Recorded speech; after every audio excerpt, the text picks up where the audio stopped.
Dear reader, allow me to introduce you to my book. Though it might at first appear like many books you've come across, it is far from ordinary. You may, therefore, have some misunderstandings about its nature. The story that awaits you has not been fully told. Ooh. In fact, its conclusion is not yet known, even to myself. It is in that way that my book is special. It is in that way that you are special. Without you, there is no story. Chapter 1.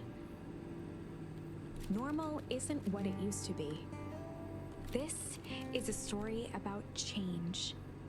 Nestled in a shallow valley is the town of Beacon Pines. Far from the town square, across the river, past the neglected welcome sign, a young boy walks alone at dawn. His name is Luca Van Horn, and like you, dear reader, he's here for a reason. Aww. I love the art style. Oh my gosh. Oh, I can move around. There I am. Hey, Dad. How are things going? Today's the first day of summer vacation. I start middle school next year, I guess. I was 6 years old when you died, and it's been 6 years now. From here on out, you'll have been gone longer than you were here. It feels like that should mean something. Mom always said that this tree was your favorite spot in the world. Hey, Golden Boy! Hello! Me too. How are you doing? Hey, Luca! I knew I'd find you here. Rollo was Luca's closest friend. He possessed many fine qualities, but subtlety was not one of them. Well, after I banged on your door till your gran answered, and I checked the pond, and climbed up to the treehouse, then I knew I'd find you here. Rollo finally noticed the tears welling in his friend's eyes, and the flowers on the grave. Oh, yeah, right. You and your mom always did this on your dad's birthday. Yeah. I didn't know if you were going to keep doing it now that your mom's gone now, too. Oh man, Luca, I'm sorry. She's not gone. She's just missing. Sorry, I meant to say since she went missing. She's gonna come back, Rollo. Of course she is. I know, jeez. Okay, Dad, see you next time. I think I'm ready to get out of here. Sure, lead the way. Yeah, I just got this game and I thought the art style was cute. I don't really know anything about it, but I wanted to try it out. Ooh, look. Hello, cow.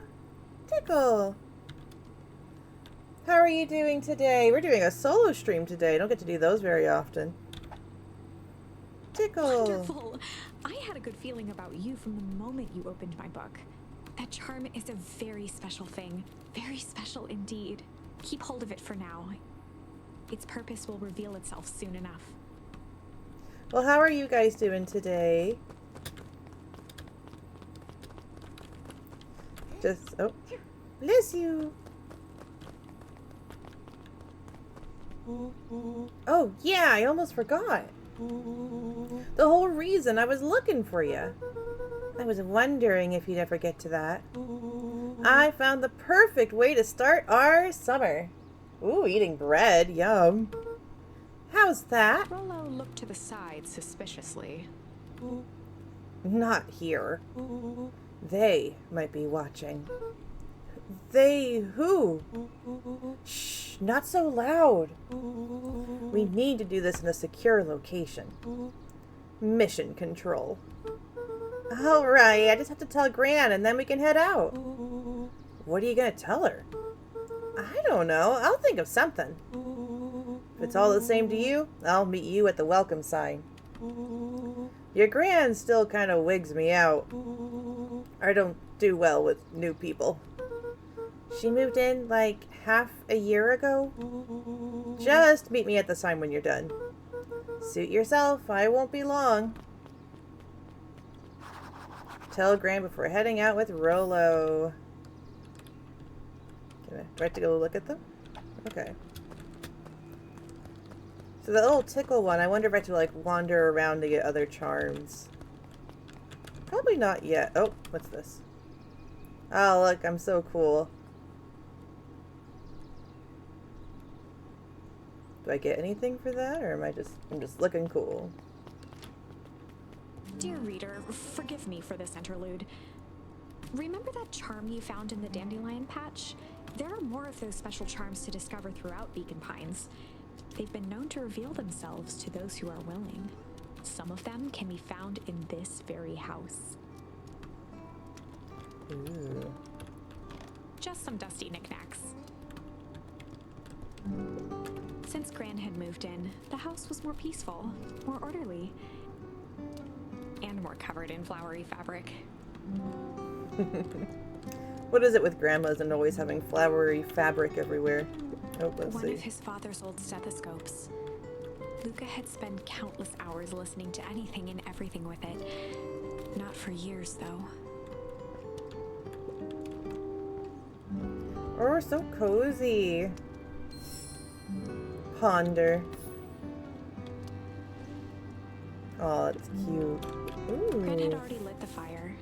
She kept a warm house, as if by grandmotherly obligation.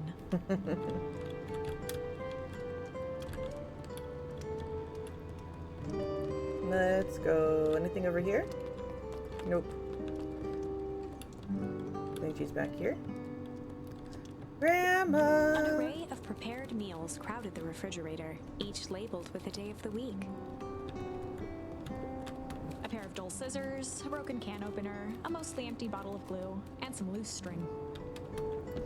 Oh, junk. Perfect. I also have junk in drawers randomly. No. Oh. Okay. Let's see. The only piece of furniture Gran had brought when she moved in was an old hutch.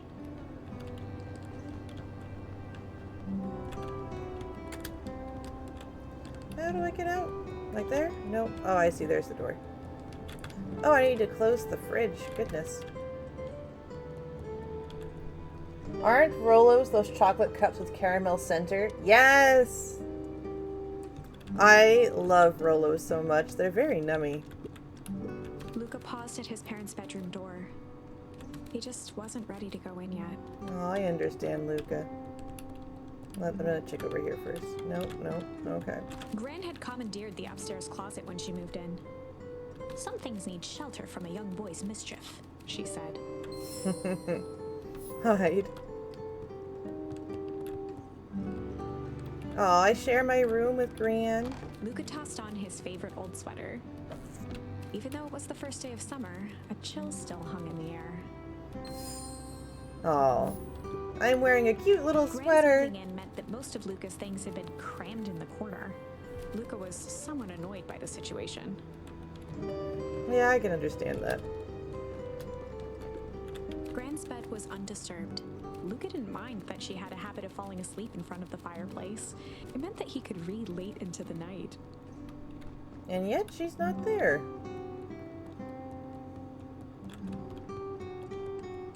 Gran, are you out back? Oh my, this is quite exciting. I am now certain that you are the one I've been waiting for all these years. You'll recall I was a bit coy regarding the use of charms earlier. Excuse me, I tend to have a flair for the dramatic. You are about to encounter your first turning point. There are certain times in this tale when everything hinges on a single word. Step forth, dear reader. Do. I'm going to look A at things sturdy first. old wheelbarrow. Hello, Gran. A beginner's guide to gardening laid open on the bench. Young Luca would spend hours hiding in the bushes, waiting for a chance to jump out and startle his mother. Oh. She always enjoyed humoring him by feigning terror.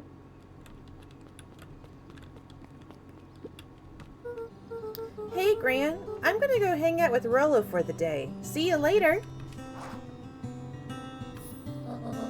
Hold up now. Where are you and Rollo headed exactly? Oh, nowhere special. The less Gran knew, the better for everyone involved. We were just gonna go ponder, hide, chill for the day. We're gonna just chill. gonna go chill for the day. We were just gonna go chill for the day. The best lies are built on truth. You boys are always in a hurry to do nothing. We stick to what we're good at. Well, make sure you are done chilling in time for supper. Easy. Impressive. You've managed to navigate your first turning point without too much of a mess. That is the power of charms. A single word can change everything. I think it's time to introduce you to the Chronicle. Ooh. The Chronicle is a record of the decisions you've made. You can see the turning point which has been revealed. At any time, you can use the Chronicle to go back and invoke different charms, creating new branches. Oh, Luckily that's for cool. us, this is the one and only turning point where the charms won't dramatically alter fate. It's the perfect opportunity to experiment with rewriting things. Oh, I see. We're just going to go ponder for the day. We were just gonna go ponder for the Oh, day. I'm doing well. You know, it was nice and relaxing. Did some writing, hung out with my kiddos, played some games. It was nice. Oh, really? What are you boys going to ponder on such a lovely day exactly? This was Luca's chance to sell his alibi. You know, big stuff. Small stuff? Medium? Mostly medium pondering. Nailed it. Well, make sure you don't overburden yourself with the preponderance of pondering. Huh? Oh, forget it. Off with you now. But yeah, no, it was nice. Got a busy week ahead of me. Oh, and Luca. You and Rollo stay out of trouble. I know, I know. Get in trouble with Rollo. Perfect.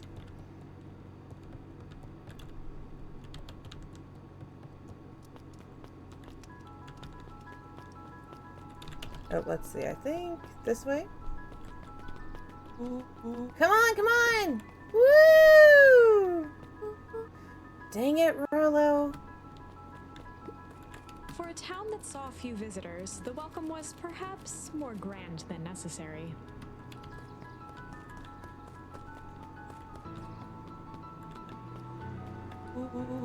You know the drill. Don't let anyone discover our secret path.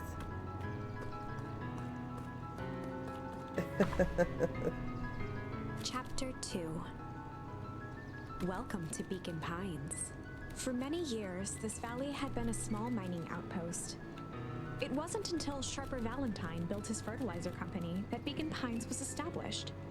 Over the next 30 years, the town had grown and prospered until the foul harvest and his sudden death. In the 6 years since, everyone was simply trying to get by. Let's see. Do I talk to people or do I just go? Hello. Hey, Mr. Kerr. Hey there, pal. Kerr was the CEO of Perennial Harvest Company. Yeah, I had a feeling. He had become a fixture around town over the past few years. After the failing of Valentine fertilizer, the town was hungry to welcome a new source of employment. Excited for the big festival? Oh, sure. Come on now, when I was your age, there was nothing more exciting than a town festival. The food, the music, the dancing. Sounds pretty alright. Yeah, gosh dang right it is. I'm looking forward to letting off some steam myself. Make sure to invite all your little friends. I couldn't keep Rollo away if I tried. Excellent. Sorry, Luke, I've got to get back to the proverbial grindstone. Our harvest awaits and all that. Oh no! Left side's a little low. Luca's adorable. I love little Luca, and the art style in this game is so cute. Sorry, Mr. Van Horn. Can't talk now. Very busy with preparations. Mayor Augustus Valentine was not busy. Oh, sorry, Gus. How many times do I... It's Mayor Valen... Flustered, Gus instinctively loosened his tie. Keep up the good work. I must briefly attend to a concerned citizen. Huh? It's nothing. Keep at it. Alright, what can the mayor of Beacon Pines do for you today? Oh, just saying hi, I guess. Well, good day to you too, young Mr. Van Horn. Look at this little hopping. Zzz. Hey, Mr. Sinclair. Mr. Sinclair continued snoring and lifted one eyelid just enough to see who it was, a tactic he often used to avoid undesirable conversation. Yoo-hoo, Mr. Sinclair. Ah, don't you see I'm sleeping, boy? How's the napping today? Crummy as always. Used to have a perfectly nice view from here. Till perennial harvest put that monstrosity of a building in the way. Why don't you just move your chair a bit? Why should I be the one that moves? If it's a showdown they want, I ain't gonna be the one who blinks. Zzz. Hello? Come on, Andy, grab his wallet. I'm sorry, Iggy, I can't. Do it or we pound ya. Yep. Yeah, but my mom said... Yeah, but... If I had a nickel for every yeah, but... I'd be a freaking king of nickels. Ain't that right, Tish? Yep. Oh, you guys are being so mean to the poor buddy. Leave him be. Mr. Van Horn, do you have a moment?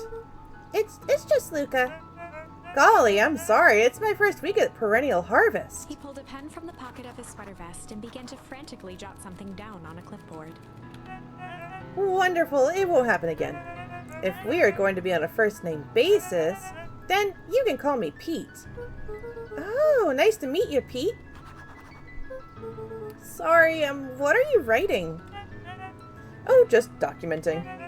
Gosh, it's exciting to be part of something so darn special. You know, it's not just about the new fountains and phone booths. We're gonna change the world.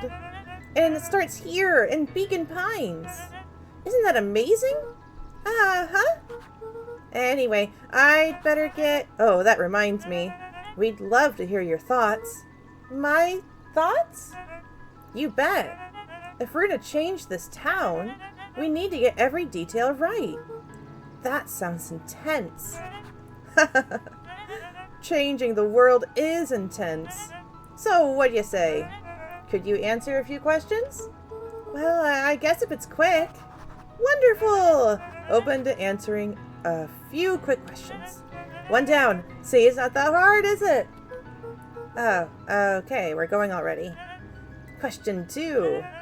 What is something you love about Beacon Pines? I've never really thought about it before. Perfect! It's the only place I've ever lived. See, that wasn't so painful. Pete stopped scribbling and glanced up from the clipboard. Was it? I guess not. Huzzah! Our first 3 questions answered in record time. Are you literally writing down everything? Thank you so much for your time. I need to process these answers. We can save the rest of your thoughts for later. Okay. Our harvest awaits. Oh, right. Rolo's waiting up at the treehouse. Okay, just wanted to see if there's any charms for me. Nope. Okay, let's go then. Old Pickler's Pond. Mission control. Authorized personnel only.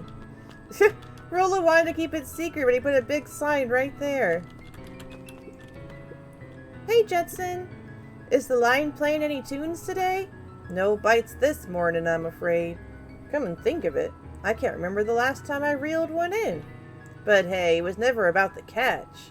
This is where I come to think. Yeah, that's what my dad used to do here. That reminds me, if you ever want his chair back, I've taken to standing recently. Keeps me from falling asleep at the reel. If you don't mind, I think it should stay. Not at all. Empty chair makes for a great listener.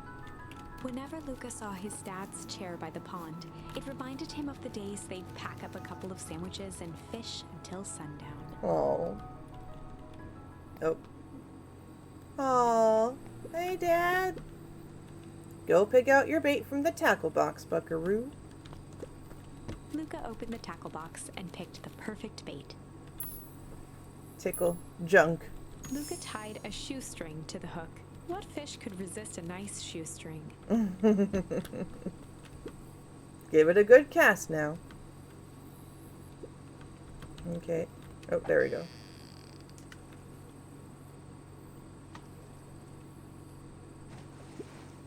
You'll have to reel it in a bit faster, or your catch will lose interest.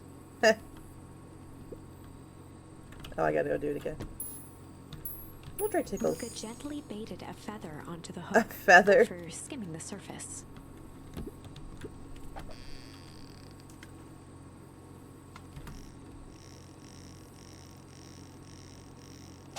Oh.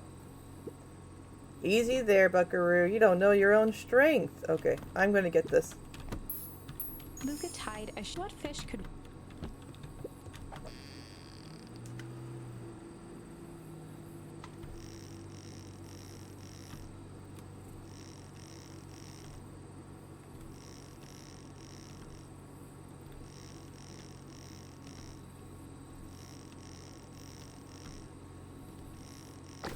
Yay, I got a boot.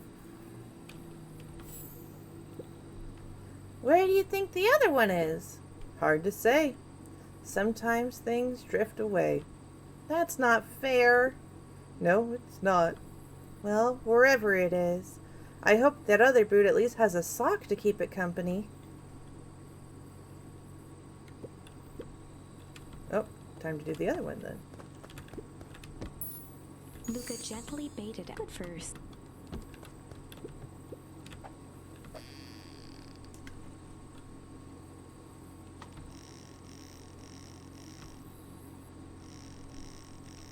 I'm shocked a feather caught something. Shoestring kind of makes sense because it could be like a worm. But a feather. Oh, rubber ducky! Well, I'll be switched. It's your old rubber ducky. We were just a little drooling ball of fur when you lost that. Cried for days. Told ya it'd turn up.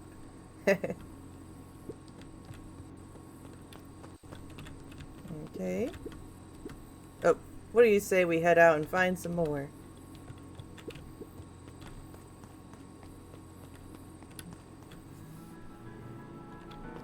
Oh.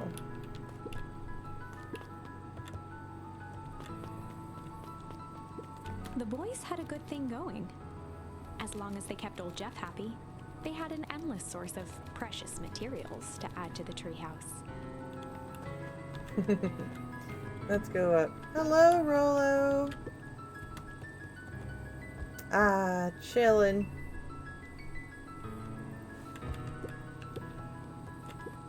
After Luca's father had passed, Rolo became obsessed with them building their own Hank atomic star scraper.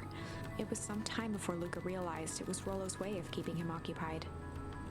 Oh, it's still cute. It looks nice. On certain nights, when the clouds were just right, the boys could tune into strange patterns of static. Rolo thinks it's aliens. He always thinks it's aliens. Okay, what's this top secret plan to start our summer?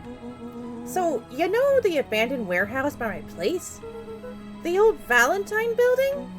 Yeah, well, it isn't abandoned. What makes you think that? Get this. Last night, it was glowing. Glowing? Are you sure? Kinda.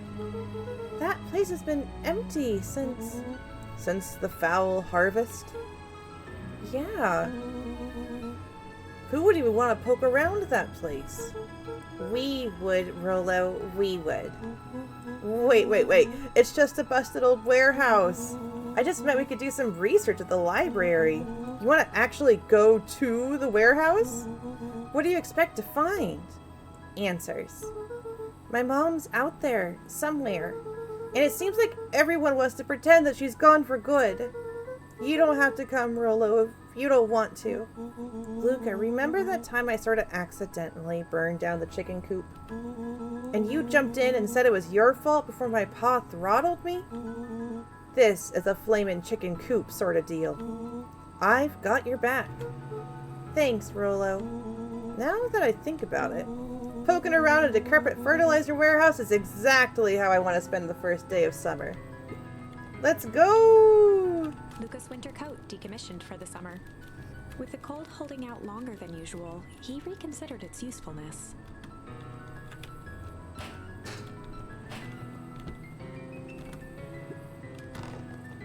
Oh, there are just two ways to leave. Can I go this way?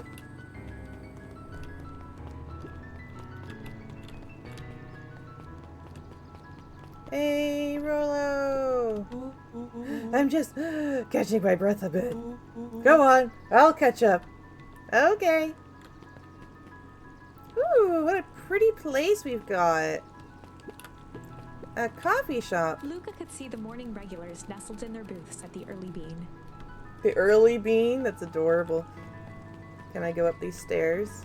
I can! Ooh, hello. Piper?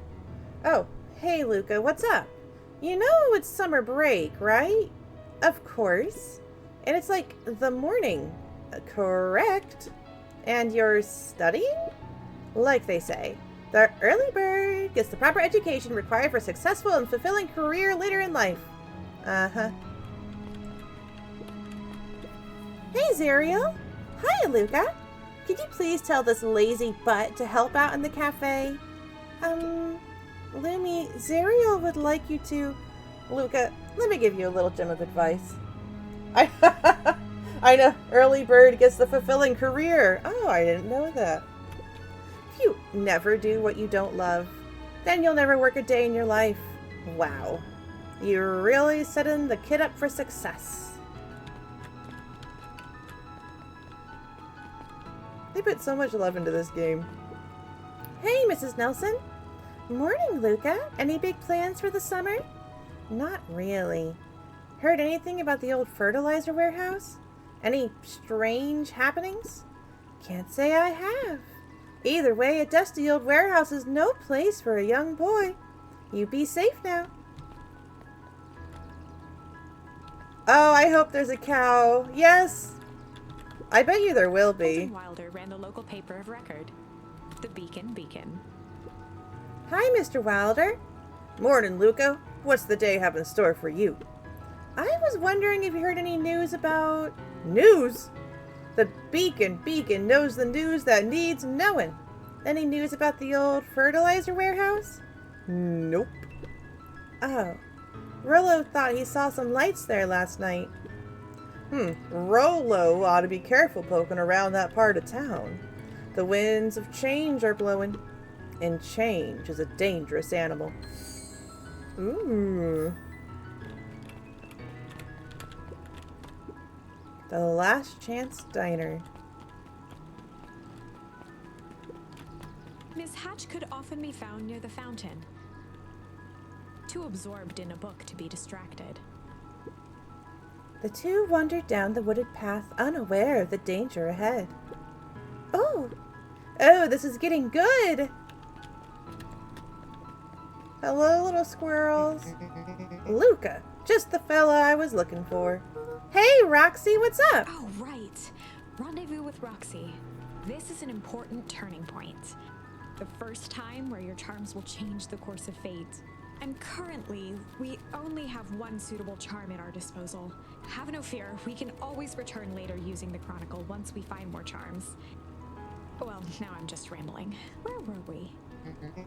Have you seen any blockhead brother today? He skipped out before breakfast. Well, not really, no. Can't say I have. Can't say or won't say. Roxy, would I lie to you? Luca, wait up! I almost forgot to tell you! Roxy might be lurking around here. This is one of her favorite places to stand around and be useless. Rollo. So we need to make sure she doesn't spot us. Rollo? What are you doing, turning thing with your body? Wait, you're scared? You're not scared, are you? She's harmless. And a chump. And she's right around that corner, isn't she? Get into trouble with Rollo. Don't mind me, just over here lurking uselessly. Oh, hey, sis! Nice weather we're having, eh? I couldn't help but notice you snuck out this morning before breakfast. Wasn't hungry. Also couldn't help but notice your morning chores were left unchored. Roxy, I'm gonna level with you. I'm sick and tired of digging up carrots. We all gotta pick up the slack since the foul harvest. Almost every carrot I dig up is rotten. And the rest look like they were hit with Hank Atomic Shrinko Ray. All the more reason to keep on digging. There's gotta be more to life than puny carrots. Look, Roxy, Luca and I have places to be, so if you don't mind... Oh, I do mind. I'm not gonna catch hell again because of you. So either you march yourself home and harvest those carrots, or I haul you home myself. Rollo froze as Roxy took a step toward him, cracking her knuckles. Luca knew he had one chance to save his friend from being dragged home. In the past, he found the best way to deal with an enraged Roxy. Oh, hey, Crazen! To the carrots. Chill. In the past, he found the best way to deal with an enraged Roxy was to be a little chill. How are you doing, Crazen? Come on, Roxy. It's the first day of summer. The sun's shining and we just want to take it easy. Let's leave tomorrow's problems for tomorrow. That's great and all, but Rollo's problems have a way of becoming my problems. Oh, I'm glad you're doing all right. I'm doing good too. I wanted to try out a new game that I got called Beacon Pines. And so far it seems to be really cute. I love the art style of it. It's a little bit more visual novel than I normally do, but I'm hoping it'll pick up a bit more. And Pa always says tomorrow's work is best left for yesterday. March, you big oaf. Oh, rats. I expect a full report about the Valentine place. A full report! Ooh. So, Fitz, what are you up to this lovely day? Nope. Cool, cool, cool.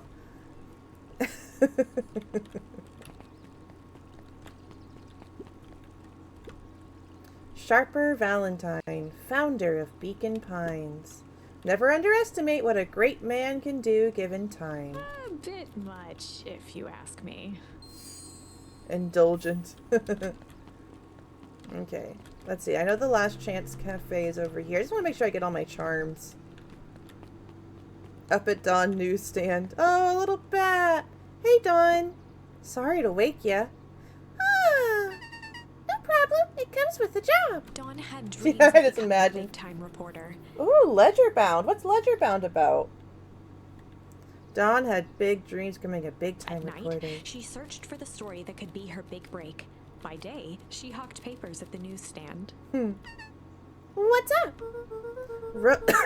Pardon me. Rollo said he saw something strange going on to the warehouse. You know anything about that? You might say I've heard some things. I'm working on a story about it right now. So, what's going on? Can't say quite yet. I still need to follow up on a few leads. keep me in the loop, okay? Sure thing. Things seem to be quiet in town today. Yep, everyone's preparing for the festival. Should be back to normal tomorrow. Catch you then? Catch you then. Oh, and Luca, I'm really sorry I haven't been able to find out anything about your mom yet. I'm just grateful that you tried. I'm still keeping my ears up. Oh, she's sweet. Let's see. Oh, I guess Mrs. Fratelli is getting ready for the festival. Okay. Wow, there's like so many things here. I bet this will be helpful to know later. No touching.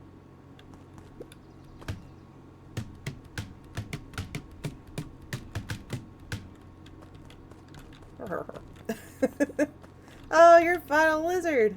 Hey, Griffin. How's the ice cream gig going? Not great. It's still pretty cold out. And I'm in the business of selling cold.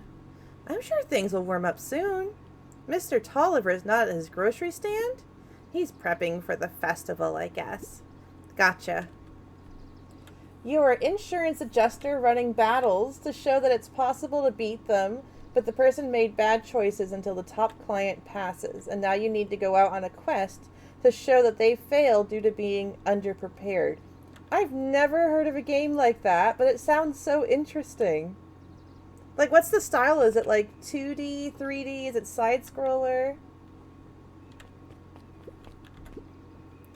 Hey, Bert. Hi, Luca. I'm doing some fact-checking for this town history exhibit. Look, kid, I'm just here to put up the lights.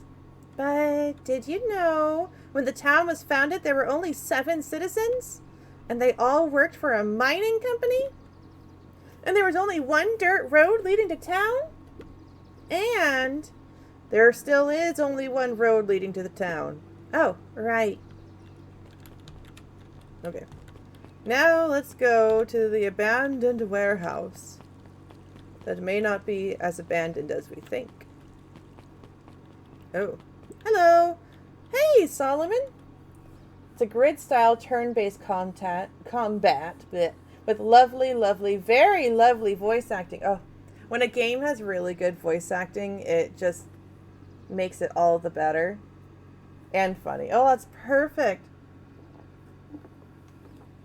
It reminds me of one called Tangle Tower. I love the animations in that one, and the voice acting is so good. Hey, Solomon. Apologies. No time for chit-chat.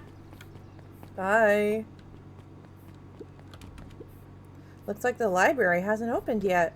I'll check back later. Hello, Mr. Dog. Luca, my boy, hold up a tick. Oh, hey, Mr. Nuncreed. I was just on my way to... I just sold the last jar of your grandmother's preserves. Can't stock the shelves fast enough, turns out. Hey, that's great, but I'm actually... I guess Juniper will just have to swing by with more of her lovely jam. Uh-huh. Well, don't let this old man slow you down. You just remind her that she still owes me that dance. A promise Gran regretted the second it was made. Will do. She's a fine woman, that Juniper. Yeah, she's pretty cool, I guess. A real fine woman. Gotta go. Sweeter than jam on earth. Well, at least he likes her. You want to know your weapon as the adjuster. Oh! That is really fun. I'm gonna look into that. I've never heard of it. The phone booth was brand new. Part of Perennial Harvest's Beacon Pines Reborn initiative. It didn't see much use. Let's go. Oh, my ear's itchy. Ooh, a little bunny. Oh, hey, Luca. Hey, Joey. How's the bug hunt going? Not great.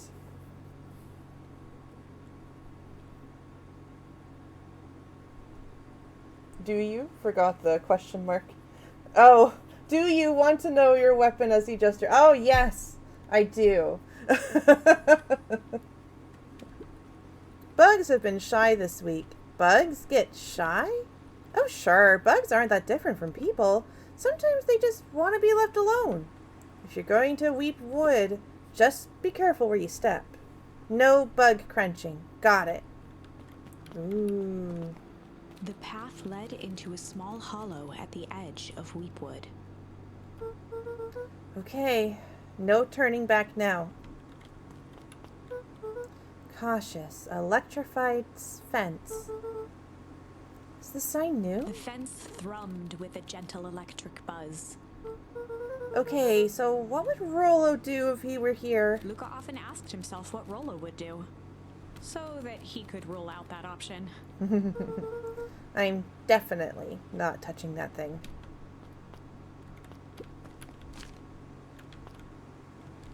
What does this do? As sparks Oh. flew from the fence, the light atop that section shut off. 2 bulbs remained.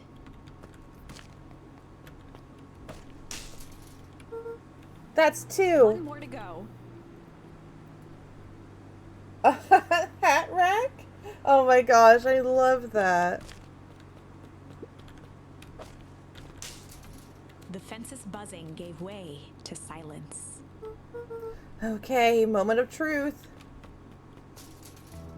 I still would Every have kid in like thrown town one more knew thing. the old Valentine fertilizer building.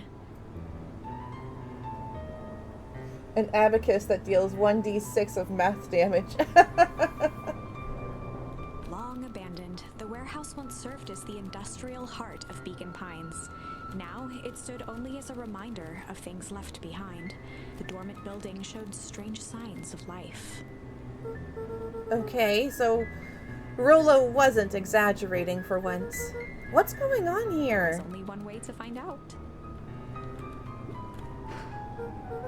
Wow, that smells awful.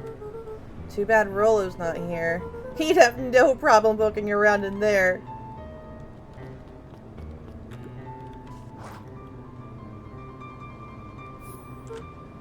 Locked. Luca thought he heard faint sounds coming from the other side of the door.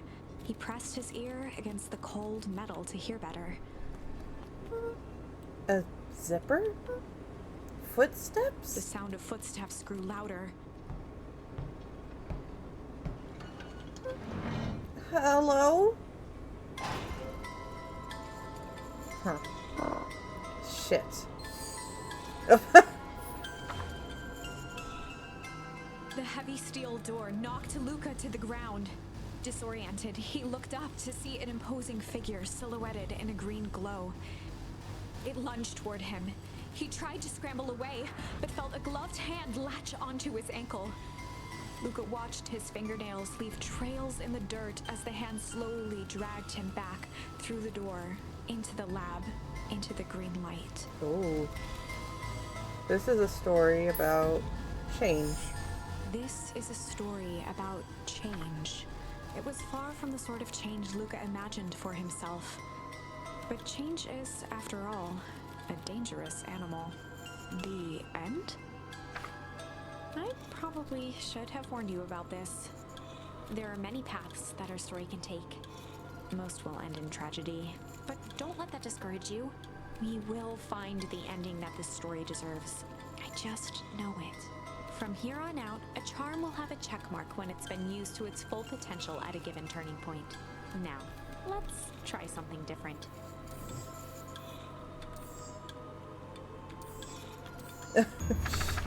I guess I'm going to go back to that part. The best way to deal with an enraged Roxy. Okay, that would be funny too, but after you learn her relationship with it, makes it so much better to use than any other weapon. Oh my gosh. What's her relationship with the hat rack? In the past, he found the best way to deal with an enraged Roxy was to be a little shit. Make a break for it! What have you done? Ah! You just kicked her? Did that little shit just kick me? Run all you want, you little twerps. You gotta come home eventually. Sorry. Investigate the Valentine warehouse with Rollo. Hello. Sorry about that. Rollo can get overexcited sometimes. Solomon Valentine. ward of, and future successor to, the Valentine fortune, huffed as he brushed off his pants. A town of complete and utter fools. One wonders if it's worth taking anything here seriously. Either way, I'm really sorry. No matter. How are you doing? Me? Yes, with all that business with your mother and whatnot. Oh, I'm getting by. Still no word from her at all? No. That is truly a shame. Oh. Your grandmother's taken residence to keep house? Yeah. And how is that going? We mostly stay out of each other's way. You make it sound like she's rarely at home. It's not like that. She just has a lot to do. Mm-hmm. She's still settling in and trying to figure out how to make ends meet. Indeed. Well, count your blessings. It's better to have a caretaker who is rarely around, in lieu of one who tries to compensate by smothering you with attention. That doesn't sound so bad. Trust me when I say it's best to rely on yourself. Family has a way of creating more problems than they solve.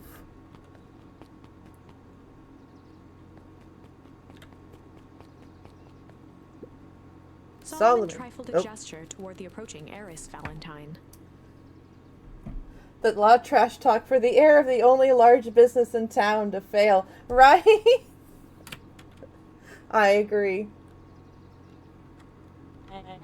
Speak of the devil.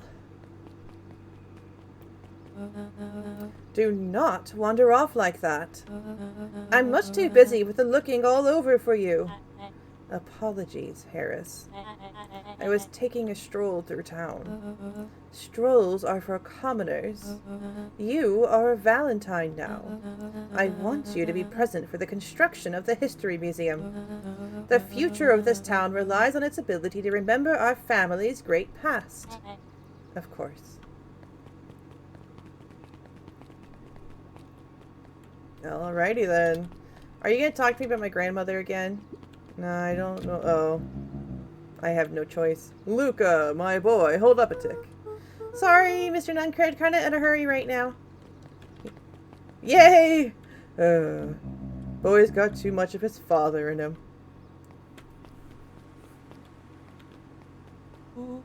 I win! Little help! I am the champion! Ugh. We were racing? Did that road get longer? Like anything ever changes around here. It seemed longer. You're just lightheaded from the run. You really need to pace yourself better next time. Not sure why I would take advice from second place. Has that sign always been there? Wait, what? Caution. Electrified fence. No, that's definitely new. Creepy. How are we going to get around an electric fence? Don't worry, I've got this. Why did you do that? Paul always said you can figure out what the plan was when you're done. Great. What now? Well, I did my part and established that touching the fence is bad. I'm sure you can handle it from here. Yeah, like a dog with a new toy to let go of those past laurels. I'll supervise. From a safe distance. Don't worry, I got this. Oh.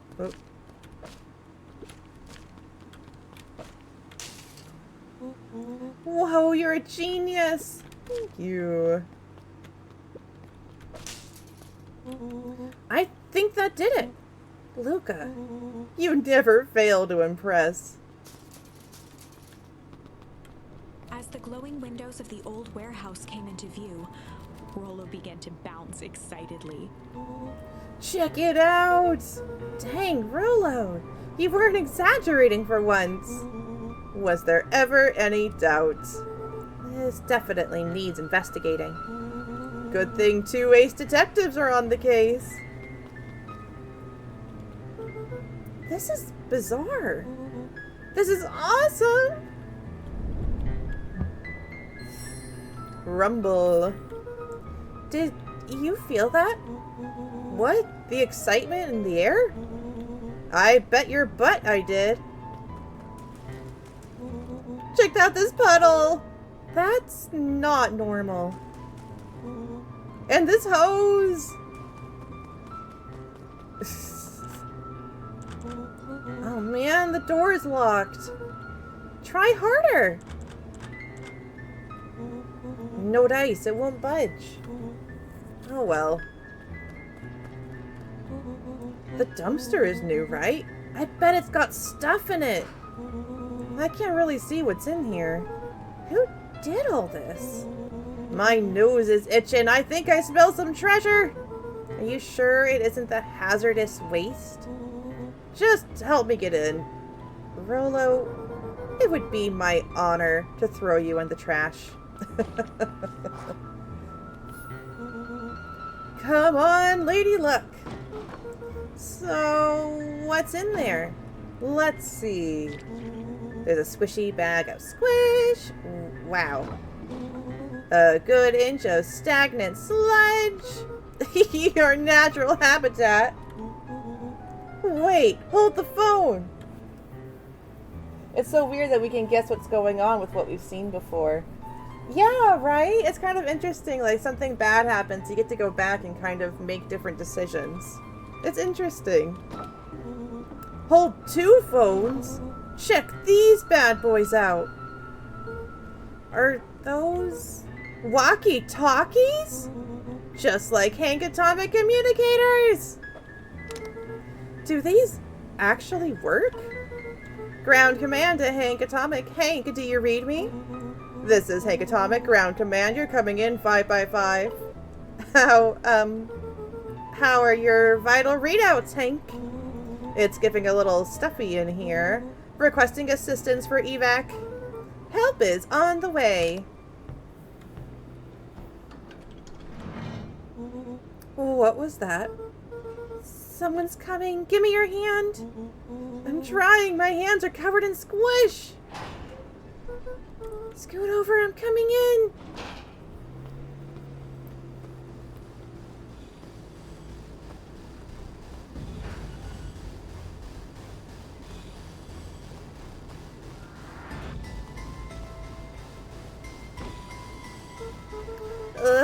Tell me you saw that? Dude, I don't know what I saw. He's coming back. Get down.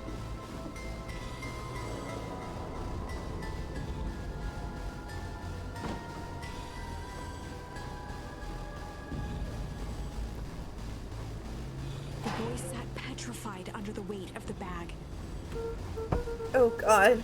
Tell me that's not what I think it is. Luca, do you know what separates run-of-the-mill detectives from ace detectives? A ridiculous hat? When the chips are down, ace detectives dig deeper for clues. I think it's a body too. That's my guess. Aha! He snapped off a tag from just within a small zipper opening in the bag. It's some sort of badge or something. What's it say? Bo held the badge up to a faint shaft of light within the dumpster. Dr. Prescott, Deep Engineering. It's a name tag. Who would throw away a bag of slimy old name tags? I think it's just one name tag and a bag full of something else. Okay. I think we should make a break for it. Stay calm. This is no time to panic. I'm not panicking! You're panicking! Rolo, calm down. You don't have to squeeze my hand so hard.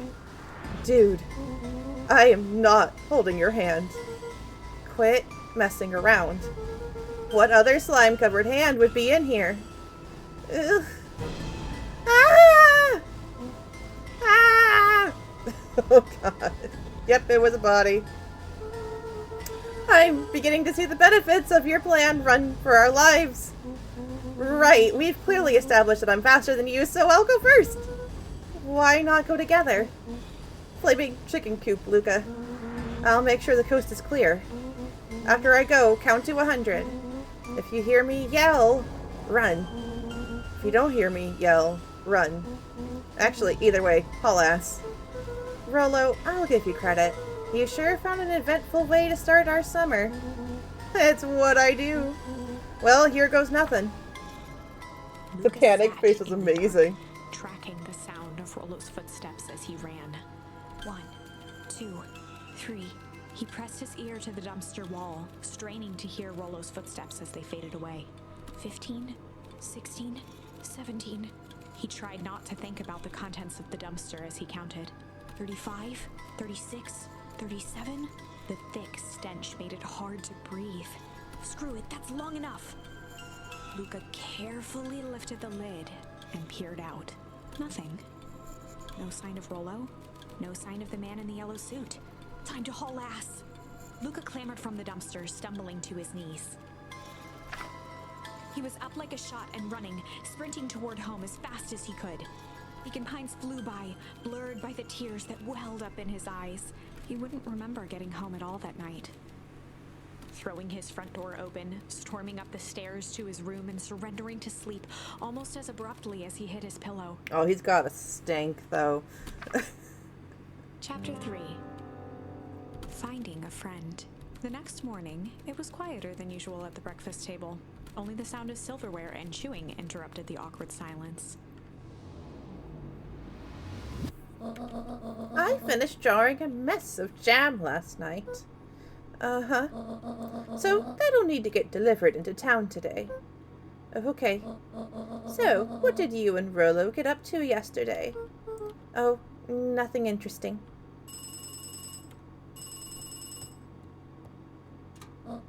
Hello? Calm down. No, of course it was the right thing to do. Start gathering, folks. I'll be right there. Are you sure there isn't anything you want to tell me about yesterday? Anything I want to tell you? Not really. We just sort of ran around a bit. Gran's brow furrowed. Ooh, she's on to us. She let out a long sigh. Her voice was quiet and even. I have to take care of something. You are to stay in this house for the day. Under no circumstances are you to leave. What? If I am not back by dinner, there's stew in the icebox. But nothing. You are to stay here, understand? Yeah. Say it. I'll stay here till you get back. Good. I love her hair. It's so pretty. Well, that was strange. I gotta stay here all day. We have no idea if Rollo actually made it out.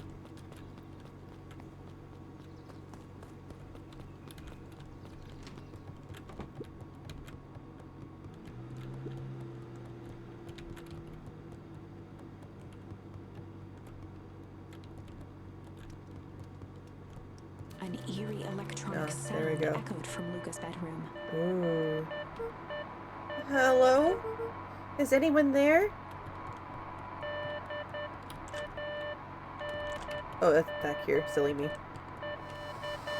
Oh, my walkie-talkie. Hello? Rollo, is that you?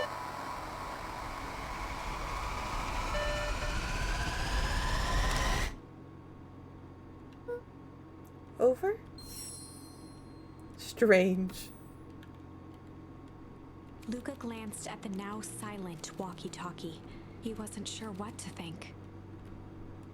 Luca glanced. He wasn't sure what. Oh dear. Oop. Uh-oh. I keep getting caught on little corners. Come on, go down. Why aren't you going down? Okay, I am attempting to go downstairs. Okay. Oh, hey, Roxy. Is this about me accidentally kicking you yesterday? Is Rollo here? No. Look at me, Luca. This is serious. Is Rollo here? No, I haven't seen him since yesterday. Rollo didn't come home last night. What? A pit formed in Luca's stomach. Where was the last place you saw him? We were playing around in Weepwood, and then it was late, and we went home. Weepwood? If he's alive, I'm gonna kill that little creep. Is there anything else? Anything that he said? Luca's mouth felt dry. No, we were just messing around. Okay. I need to go let people know to check the woods. You just stay out of trouble. Go see if he's hiding in the library or something. Luca could feel his heart beating in his throat. Rollo. Where are you? I mean, honestly, I want to bring the walkie-talkie with me. Will it let me? Luca glanced at the now silent walkie-talkie. He wasn't sure what to think. Ah, man. Just know that I want to bring the walkie-talkie with me. Because that would be Rollo's only way of communicating, if he still had it. Okay, let's go check the library.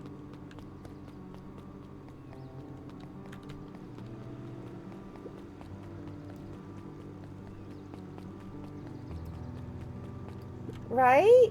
I wish they'd let you. We really need to get back to work. Just a couple more minutes.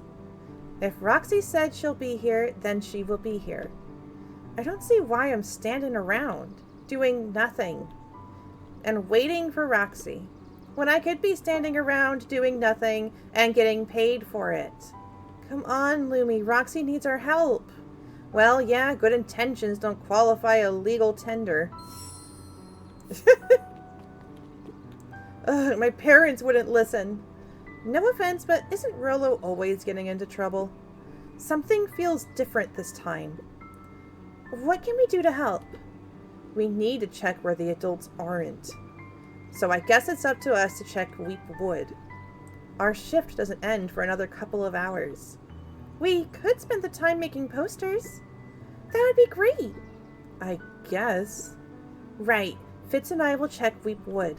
We'll be back later to pick up the posters. I think my dad has a map of Weepwood.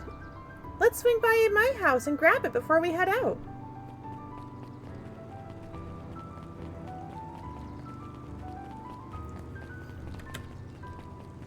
Okay.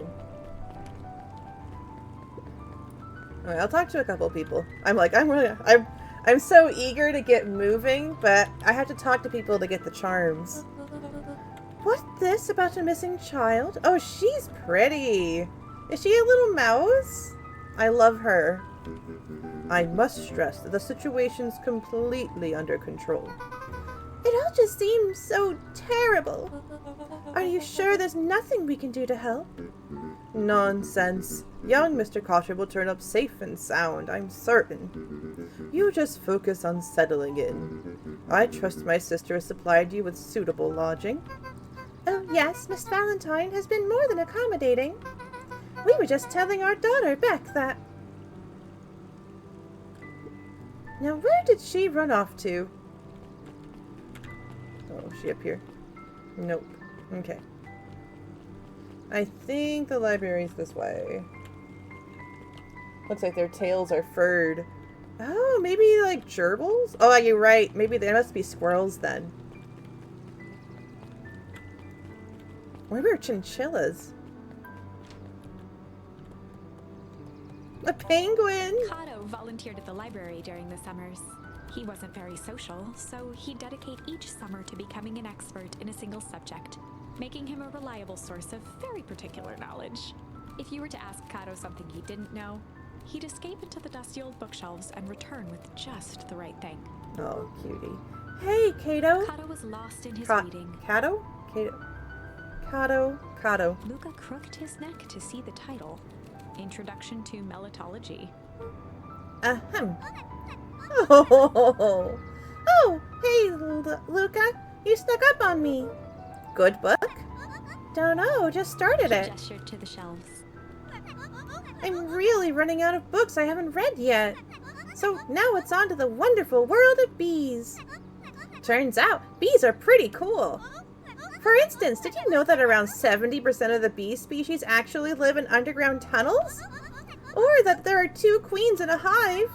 They will fight to the death for supremacy! Oh.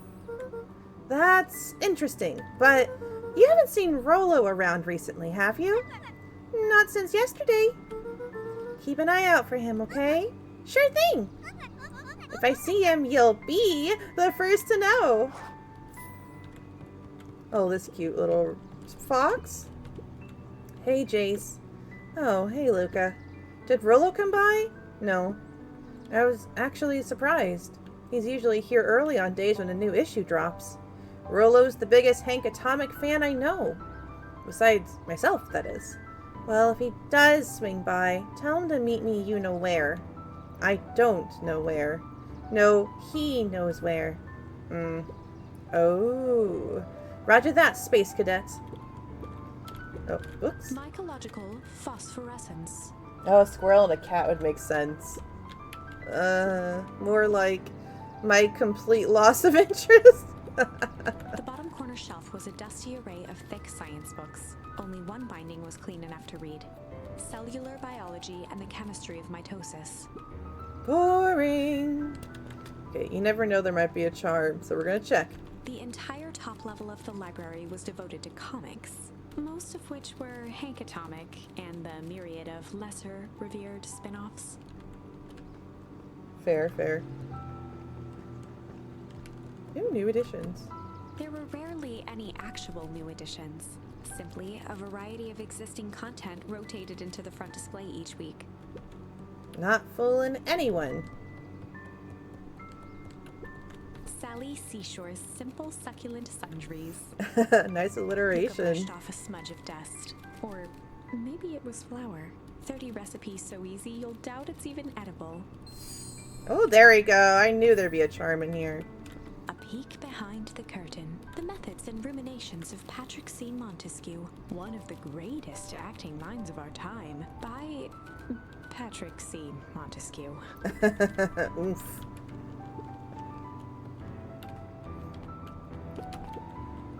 What sort of monster puts candy behind a locked door? Oh, yeah, Mr. Nuncreed works weird hours sometimes. Of course he does. How about you? When do I work? No, what's your name? Luca Van Horn. You're new here? Yep, not by choice. Beck's family moved often, giving her little time to establish any real connections. She would tell you she prefers it that way. I'm looking for my friend Rollo. He didn't come home last night. So he's missing. Oh, I missed a shelf. Okay. I guess so. Like, missing? Does that sort of thing happen a lot around here? Luca shifted his feet uncomfortably. Welp, that sucks. Yeah. So I should probably get going. I'm gonna go back in there. Is he gonna let me? Hey, wait up. What? Beck pulled a coin from her pocket. I'm coming with you. What? So says the unlucky penny. Unlucky? Well, technically it landed on heads. Leave this kid to find his friend alone. But I always do the opposite. Oh, that's kind of like me and Rollo. I guess Rollo is my unlucky penny. That settles it. A person should never be without their unlucky penny. Let's go find him. The name's Beck. Pleasure to meet you, Beck. I suppose I could use some help. Try to keep up.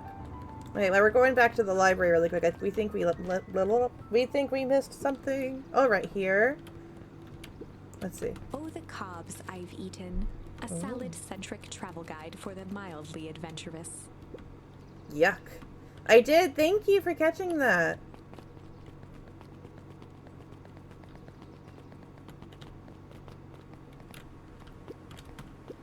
Joey, have you seen Rollo around? No, sorry, Luca. I've had my eyes in the dirt looking for beetles.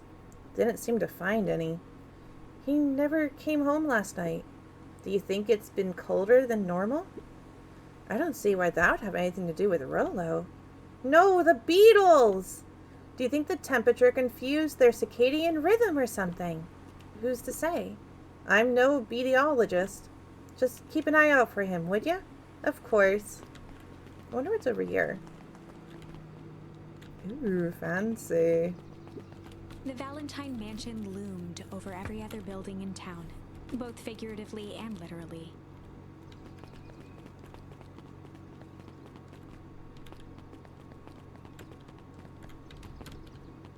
Nope, I guess it's too early to come here, I think. After the foul harvest destroyed their wealth and reputation, the Valentines shuttered off their estate from the rest of town. The foul harvest keeps being mentioned. I'm curious what happened. But I'm happy to have Beck on the team now. Let's see. Oh, they put up a new sign. Dang, they boarded up the way in. Let's see.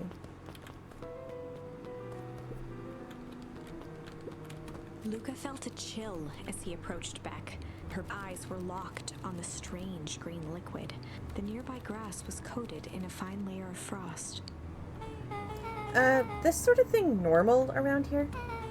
Because puddles of glowing ooze are definitely not what I expected from this place. I have no idea what that stuff is. Well, the next obvious step is science. And what does science suggest? Poke it with a stick. Luca watched as Beck dipped a broken tree branch into the goo. Beck's eyes widened as flowers grew from the dead wood. Ooh. First small buds, which quickly bloomed into vibrant petals. What the? Cool. As quickly as they had grown, the flowers began to shrivel and turn gray. Puddle of roll. Oh no, I hope it's not. Beck dropped the stick with a grunt of disgust. Okay. So the science tells us this gunk is weird as hell. Yeah, it seems dangerous. Hey Tish, look what the cat dragged in. Yep. I don't have time for this right now, Iggy. Don't say things like that. It hurts Tish's feelings. Ain't that right, Tish? Yep. She looks fine to me. Why, hello! I don't think we've been properly introduced.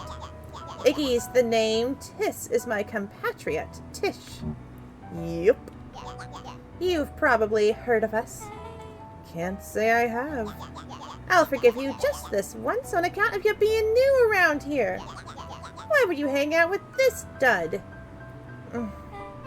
He seems pretty alright. Iggy, why do you have to be so... you? Has he even told you that his parents skipped out on him? Shut up. It's true. They got tired of having such a pathetic kid and left him. Iggy, I'm going to say this one time.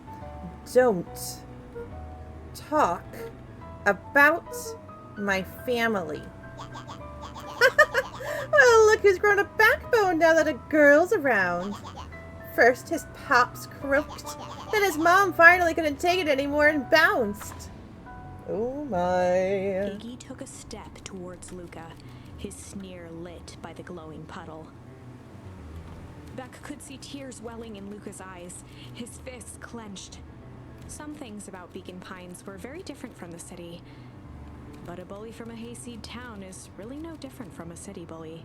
Beck took a deep breath and thought. Oh, yeet into the puddle. Well, time to bust out the...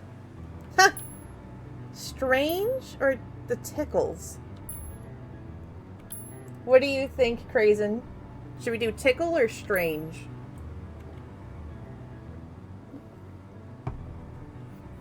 Because I wonder if strange...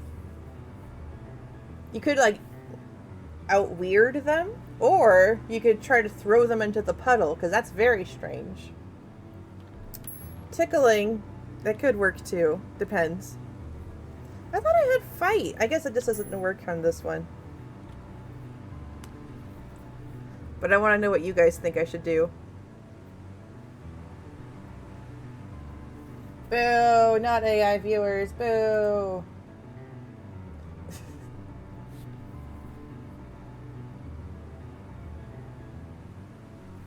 Strange. Okay. Oh, wrong. I need to get back to the game. There we go. Strange. Well, time to bust out the strange. Alright, Luca. Looks like you need a little mud bath. What's wrong with you, new kid? We're about to pound your friend. Beck stared in silence, the only sign of life being the twitch of an eye. It's weird when people don't talk. Yup. Stop being a weirdo.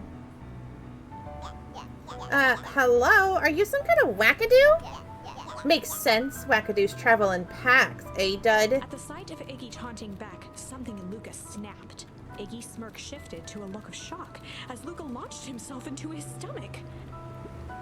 Ah! Iggy's clothes were Oh, he's in the drenched puddle. glowing ooze. You jerk! My clothes are ruined! I'm Iggy's gonna... voice began to slur as he struggled to get up. It feels so good. Urgh. I'm sorry, I just... Oh, shit! Yup!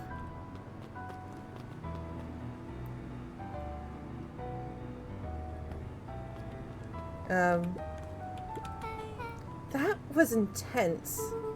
Iggy's gonna be okay, right? Nothing about this seems okay. The person at the warehouse.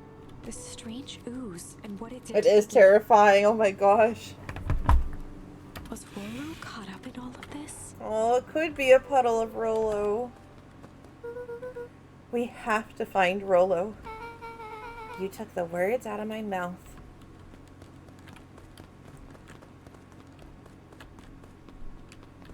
I want to see if there's anything about this over here. There we go. Property of Valentine Fertilizer Company. Looks old. It has the green goop on it. I don't think that's old. I think the fertilizer company's... Because it made things grow better at first. So I wonder if it is the fertilizer company doing this. Whoa there, little buddies. You startled me. What in the dickens are you up to in this part of town? We were just helping look for Rollo. Oh, you haven't heard the good news? Rollo showed up safe and sound a bit ago. Really? So, where was he? It's funny, really. He just got a little turned around in the woods. They can be disorienting, you know. I'm starting to get that impression. Rollo's at his house now, getting some well-deserved rest. Wow, that's a relief. You two should scurry along before you get lost yourselves. Yeah, come on, Beck. I can't wait to introduce you to Rollo. Oh, that reminds me. Luca, your grandmother was looking for you. She was? She was worried sick. You should march straight home. I guess. Beck, your folks might be getting worried too. I'll walk you home. I need to talk with Nellie about work anyway. Beck glanced toward Luca. I guess all's well that ends well? I'll introduce you to Rollo tomorrow. Sure. Glad he's okay. I don't trust that hyena. Rollo was safe. A wave of relief washed over Luca, which was quickly replaced by a sense of dread. Gran is going to kill me. If he hurried, he might just make it home before sundown. Chapter 4. Our harvest awaits. Ooh, she said that in such like a scary way. Luca took a deep breath and gingerly opened the door, steeling himself for Gran's wrath. Hello, Gran. I'm home. Everything's fine. Gran? Gran? I know I wasn't supposed to go anywhere. I was just helping look for Rollo.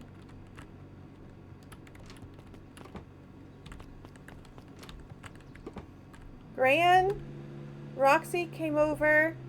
She was worried about So I figured you wouldn't mind if I helped look for him. Oh, Gran's not here, let me tell you. Turns out Rollo's safe and sound.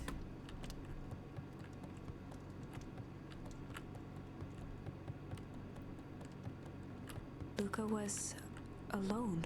The house was empty. So Gran's not back yet. I guess that's a good thing. Nothing to do now but sleep, I guess. Luca was sitting by the pond, listening to small waves lap against a rock. His father sat in a folding chair in front of him.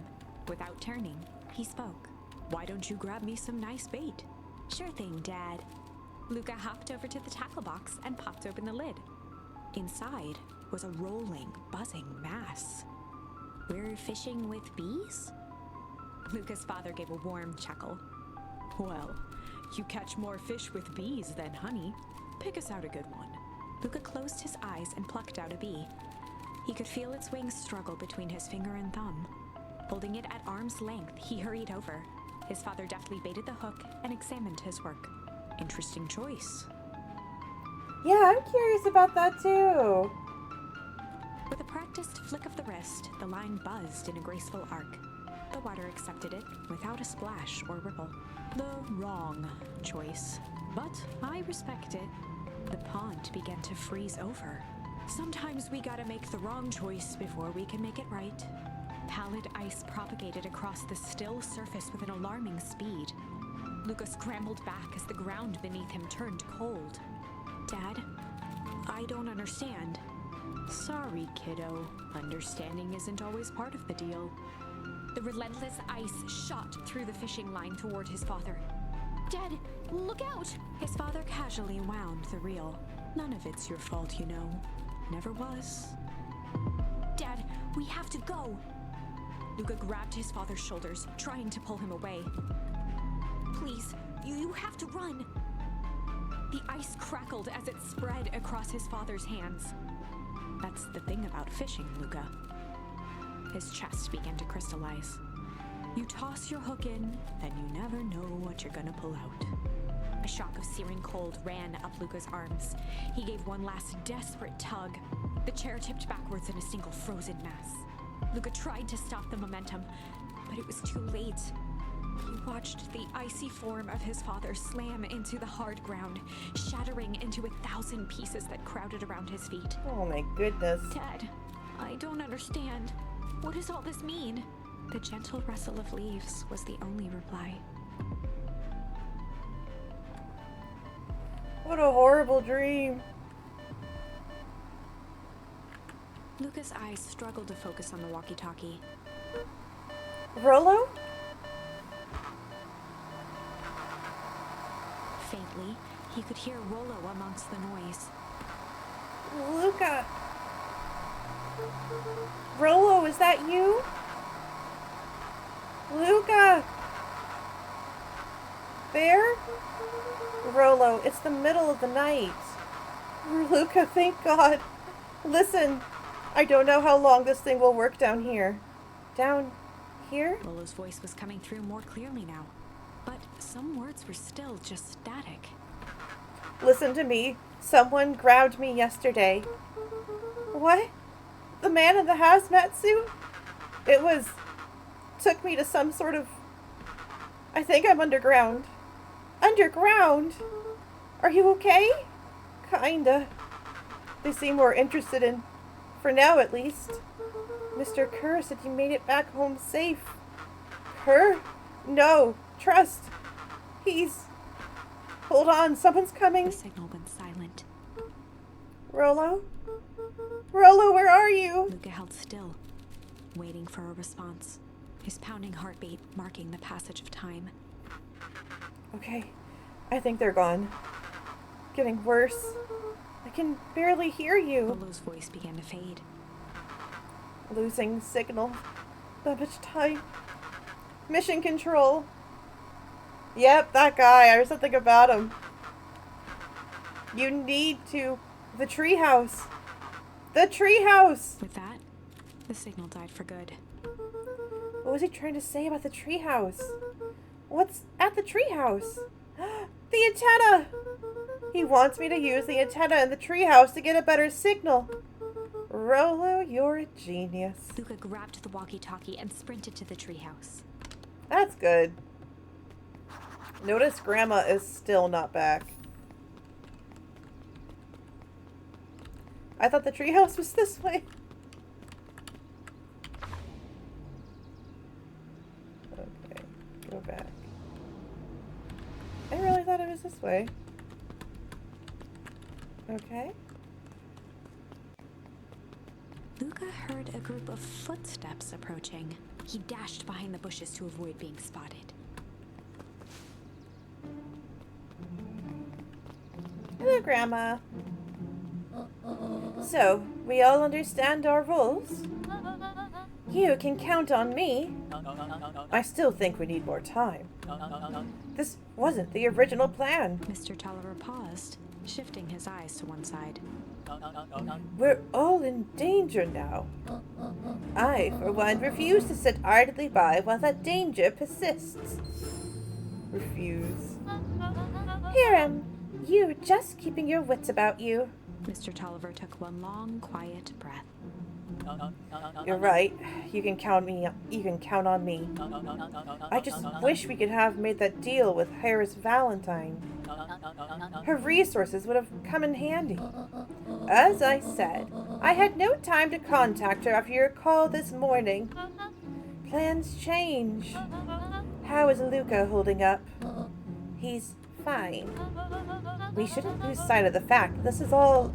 I know very well what this is all for. We have no choice.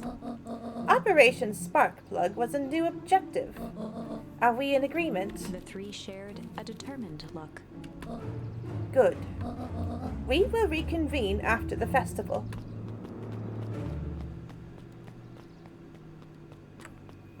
Question is she helping or is she doing something bad? I think they're doing something trying to help. Gran, why are you meeting with Mrs. Fertilli and Mr. Tolliver late at night? Hey, Luca! Ah! Dawn, you scared me. How long have you been there? Oh, just a few minutes. Earlier today, I saw Mr. Tolliver and your Gran enter the diner together. When my shift was at newsstand was over, they still hadn't left. So I used the greatest tool of any investigative reporter. Time. When they left, I tailed him here. What do you think they're up to? Whatever it is, they seem organized and determined. They mentioned the festival. Yeah, I heard that too. Has your Gran been doing anything different recently? Anything strange? She got a phone call this morning and rushed out the door. Yeah, mixed bag of good intentions and meaning well. I think they kind of know a little bit what's going on and are trying to figure out how to stop it. That is my guess. Also, I just realized that my little mouse is over when I'm talking to people. No, I want to move the mouse. What do I do about this? Maybe I make my mouse smaller. Or I wonder if there's a way to flip it, actually.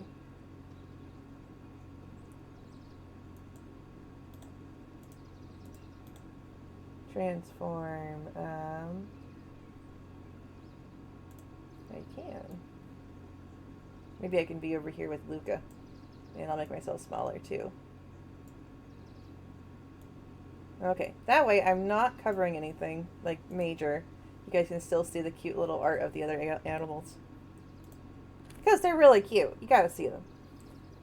I'm just looking up a cute little Luca. Look at that. Oh, okay. She got a phone call this morning and rushed out the door.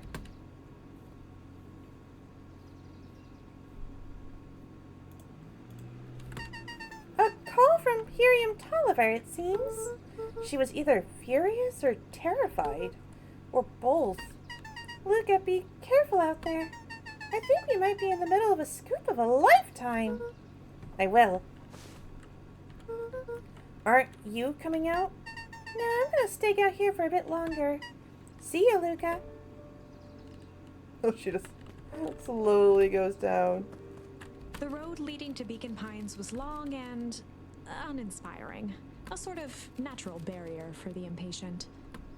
Okay, I really thought the way to the treehouse was over here. I'd better get to the treehouse. Okay, I apparently am having really bad memories. Oh, that's right, it was over here. Okay, but what are you guys talking about? I did it. I changed the sign. Splendid. Did anyone see you? I don't believe so. You were right. It was simple enough to just rearrange the letters. Odd choice for a prank, though. In situations such as these, odd is good. The two boys shared a mischievous grin. I can't wait for everyone to see the big reveal. It should be quite memorable. Let's make ourselves scarce for now. I think it's over here. But, oh well. I'm gonna go this way. Treehouse.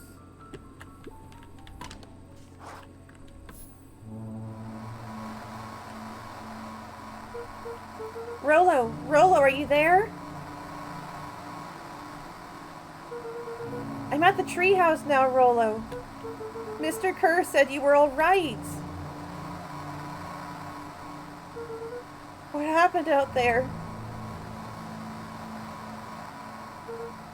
Dang it, Rollo, where are you?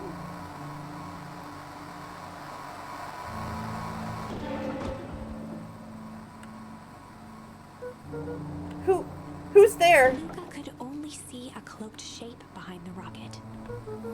I've got weapons in here, so you'd better come out right now. He strained to hear as a muffled voice began. Weapons? How could you hurt something that's already dead? Fear gripped Luca's throat. Who are you? What? You don't recognize me? I guess I don't even recognize myself anymore. Luca stared at the ground for a moment, trying to place the dampened voice. The figure shifted slowly from behind the rocket, revealing itself to Luca. I'm a monster. Oh, yes. And now they hunt me like the beast I am. Iggy. Luca reached over empathetically. Iggy's tone jolted to dejected anger. Don't touch me! This is all your fault! Luca slumped to the ground, overwhelmed by guilt. I'm so sorry. I didn't mean to. I lost control. So you couldn't control yourself for a second. And I get to be like this forever. There must be a way to fix this. Oh, you're gonna be my savior. Perfect little Luca saves the day. Well, yeah, I guess Tickle might have worked. We might be able to go back and fix it if we want to. With his positive attitude and the power of friendship. None of this matters. There's no time. They're after me. They chased me all the way through Weekwood. I only came in here to hide. Hide from who? Who's after you? Luca! Luca! Rollo? It's not safe, Luca. Rollo, where are you? The treehouse. I'm at the treehouse, Rollo. Where are you? No, Luca, the treehouse isn't safe. They said they were going to the treehouse. I was trying to tell you to stay away from the treehouse. Who said they were going to the treehouse? The clipboards. What did I tell you? Those perennial harvest wackadoos are after me. They've been chasing me, yelling questions at me. What sort of questions? They were saying the same stuff they always do. But it's different now. Less asking, more threatening. We're gonna figure this out, Iggy. Yeah, well, thanks. Hello? Is anyone present in this arboreal domicile? Domicile? Crap, they found me. Luca, what's happening? Don't panic. You stay here, and I'll see what they want. Hello, Mr. Van Horn. We would love to hear your thoughts. Do you have time for an informal chat? We will be brief. Your time is valuable to us. Be down in just a second. Of course, of course, of course. We have a problem. Luca, you gotta get out of there. Who's out there? Is it them? Yeah, it's the clipboards. A bunch of them. How many? Maybe all of them? And yeah, you were right. They're saying the same stuff, but that creepy knob cranked to 10. Might young Iggy be present? We would love to hear your thoughts. Run! Iggy slumped to his knees. I don't know what to do. I'm just so tired. Look, what do we do? Luca grabbed the walkie-talkie and headed for the window. Follow my lead. Luca and Iggy climbed up the back of the treehouse to its roof, where Rollo had constructed his MCDC, the Mission Control Defense Cannon. From behind the crowd of clipboards, William Kerr strode forward, a warm smile on his face. Iggy, there you are. You gave all of us heck of a scare. Go away, just leave me alone.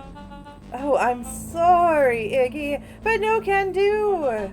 Don't worry, though. We're here to help. Help? Then why were you chasing me? Luca, can you talk some sense into your pal there? Just look at him. He's not well. What's wrong with him? What did that gunk do to him? Well, that's a pretty honkin' big question, Luca. All you need to know is that he's sick. He's real sick, Luca. I just need to let us up there and take care of him. You told me Rollo was okay, that he was back at his place resting. He is, poor fella, just got a little lost. That's a lie. That is a hurtful thing to say, Luca. I thought we were buddies.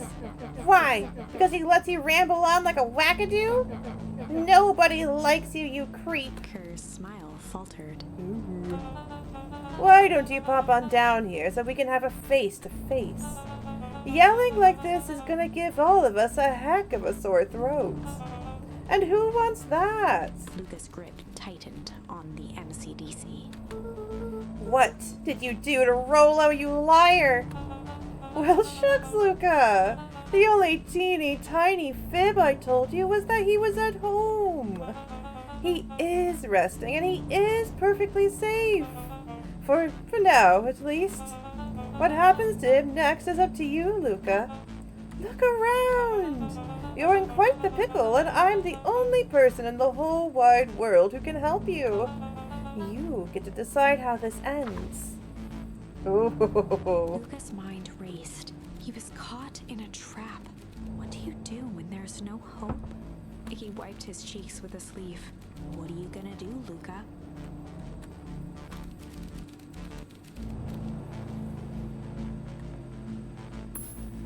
All I have is fight, okay? I think we're gonna go. What I'm planning on doing is like trying to follow it all the way to like an ending, and then I'll go back and try different things. So we're gonna see this to the end. We're gonna fight. He drew himself up and decided to take the only option they had left. Fight. He swung the Mission Control Defense Cannon around, aiming it confidently at the smirking face of William Kerr. Hey, Mr. Kerr. Luca summoned his most insolent demeanor. Rollo sends his regards. Hey. That was uncalled for. More than a little rude. And just plain unsanitary. Luca, I really did think we were good pals. What a shame that it's come to this. Kerr turned his back on the two boys. End this. With a nonchalant wave of the hand, he made his exit.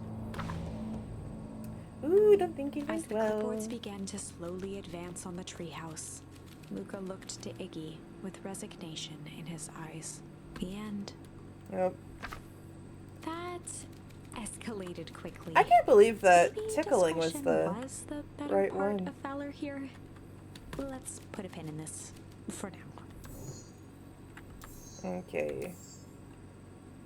Because there is struggle, but we haven't done there yet. I think we'll go to tickle first.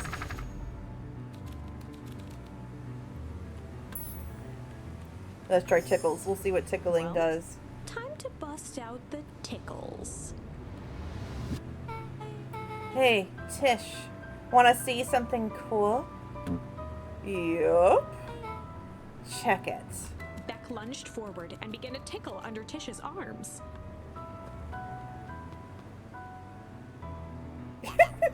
What the? Tish, is she tickling you?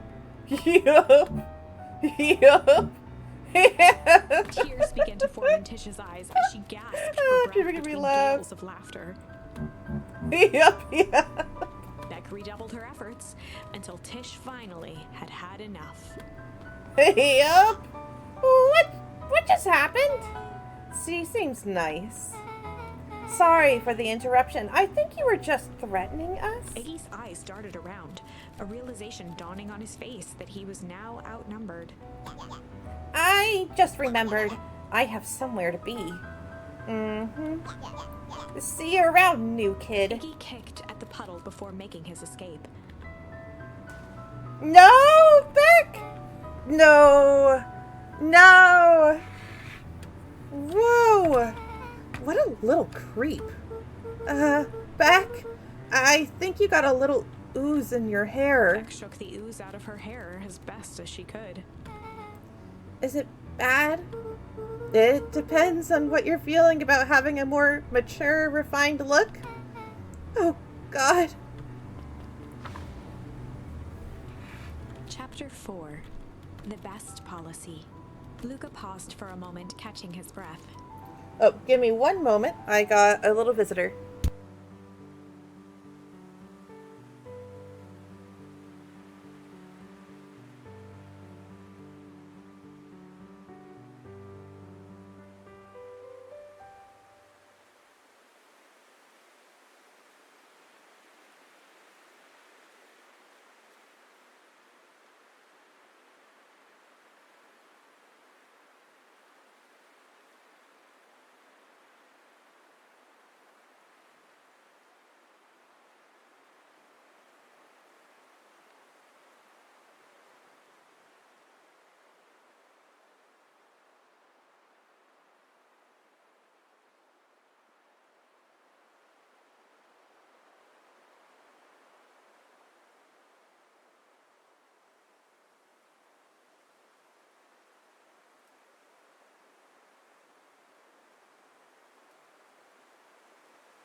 I'm back. I know, I actually like the streak on her too. He'd only just met Beck, and somehow he already managed to drag her into this mess. Hopefully he could make it up to her. But finding Rollo was his primary concern.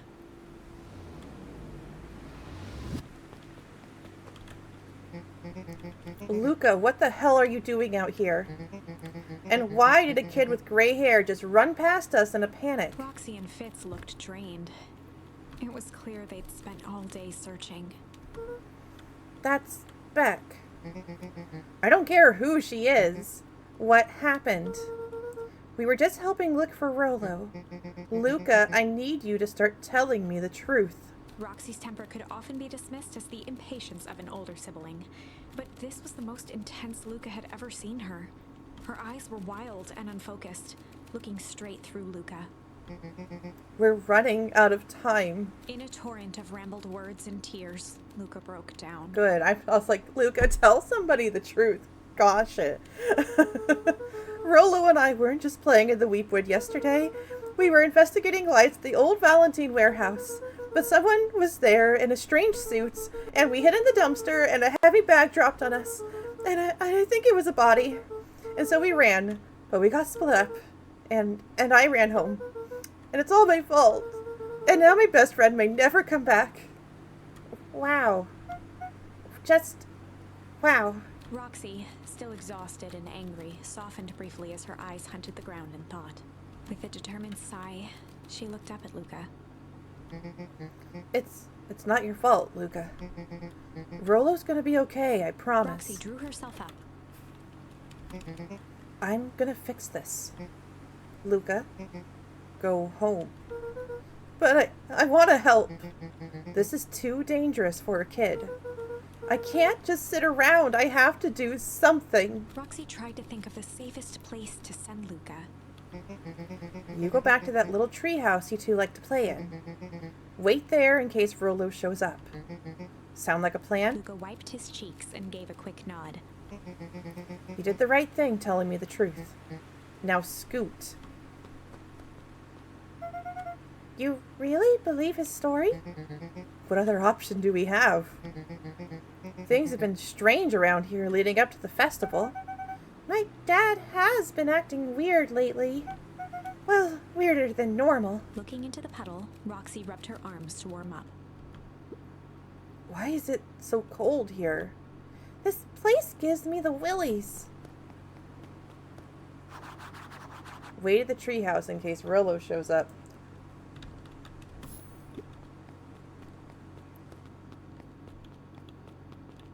Mr. Nuncreed jumped with a start.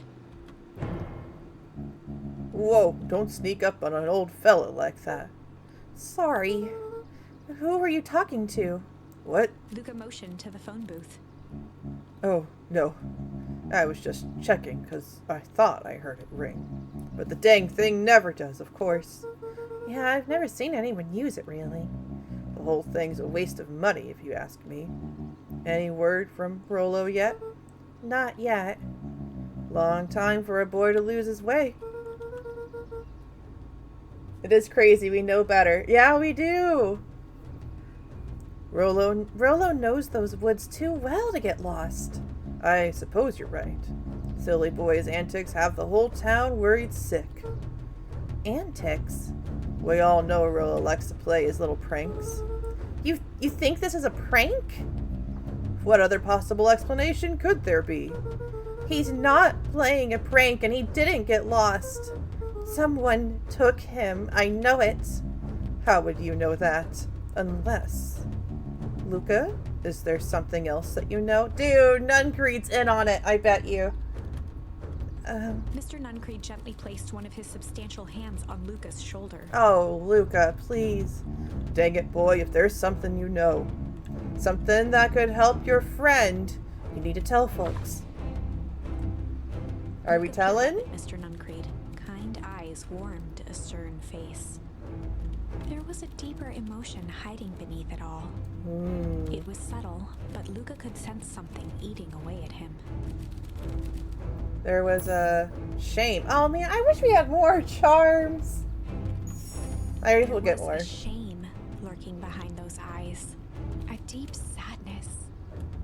If Mr. Nuncreed was that worried about Rollo, maybe he could help. Yesterday? Yeah, and we told one person and now we're telling everybody. This is gonna bite us in the butt. Yesterday, Rollo and I were messing around at the old Valentine warehouse. Mr. Nuncreed raised an eyebrow. Both of you? You were with Rollo when he went missing. Not exactly. I was hiding in the dumpster. The dumpster? What were you doing in there? At first, we were just looking around. Then someone in a strange yellow suit came and dumped something on us. We both got scared and ran. That was the last I saw of him. You got scared by some garbage? Well, that's why you don't go shulking around in someone's dumpster. But it wasn't garbage. I think it was a body. I'm sure it was just some trash. No, there was a name tag. It said Deep Engineering. Mr. Nuncreed's shoulders slumped. I wish she wouldn't have said that. A deep sigh. I knew from it! his chest. No. Why did you have to? I tried, Luca. God knows I tried to keep you safe. Luca attempted to take a step back, but Nuncreed's hand clamped down on his shoulder. But you Van Horns just can't help yourselves, can you? We were all so close to being done with this. Ooh. With a firm shove, Nuncreed manhandled Luca into the phone booth. What are you doing? It's out of my hands now. The door latched shut with a mechanical hiss. Shit. The end. As Luca pounded the glass, the floor dropped from under his feet. The inside of the phone booth was now a loose capsule plummeting at gravity's whim. Luca winced and pressed his hands to the walls. As he braced for impact, the capsule hurried to a surprisingly smooth stop. He felt a cold rush of air and opened his eyes with hesitance. Two large figures in hazmat suits occluded his view. Luca heard the deep, resigned voice of Mr. Nuncreed over an intercom. He knows too much. The end. Wait. No. This isn't the end. I know there's still much more. Somehow this went wrong. Okay, let's try something else. Okay, the only thing we have right now is struggling when we get found at the warehouse. So let's go back there. Struggle. This is a story about struggle. Luca could hear a machine humming somewhere nearby. He felt around wildly, searching for something, anything that could help. His hands found a hard object, maybe a tile? He yanked it free, lifting the cold stone. Let me go!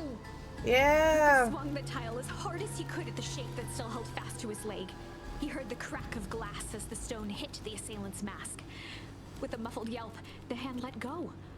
Luca was free and scrambled to the door. He never looked back once on the long run home. Chapter 3. Everything's fine. The next morning, it was quieter than usual at the breakfast table. Only the sound of silverware and chewing interrupted the awkward silence.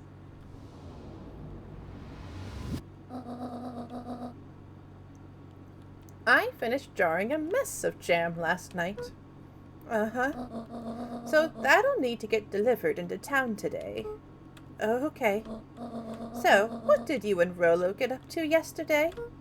Oh, Rollo had things to do, so I just sort of poked around town. I've set the jam down by the front door. There's 2 batches to drop off. One for Mr. Tolliver at the Bag and Wag. Another for Mrs. Fratelli at the diner. Oh, and Mr. Nuncreed. He said he wanted some more. I suspected as much. Yes, he seems to have taken particular interest in my jam. There are some extras in the basket for that enthusiastic gentleman. Just make sure Vitelli and Tolliver get the ones on top. No problem. Off with you now, while the day is still young. Oh, so she doesn't get a call this time. Okay. Have I grabbed them? Oh wait, no, by the front door, I imagine. Hey, Amy, good morning.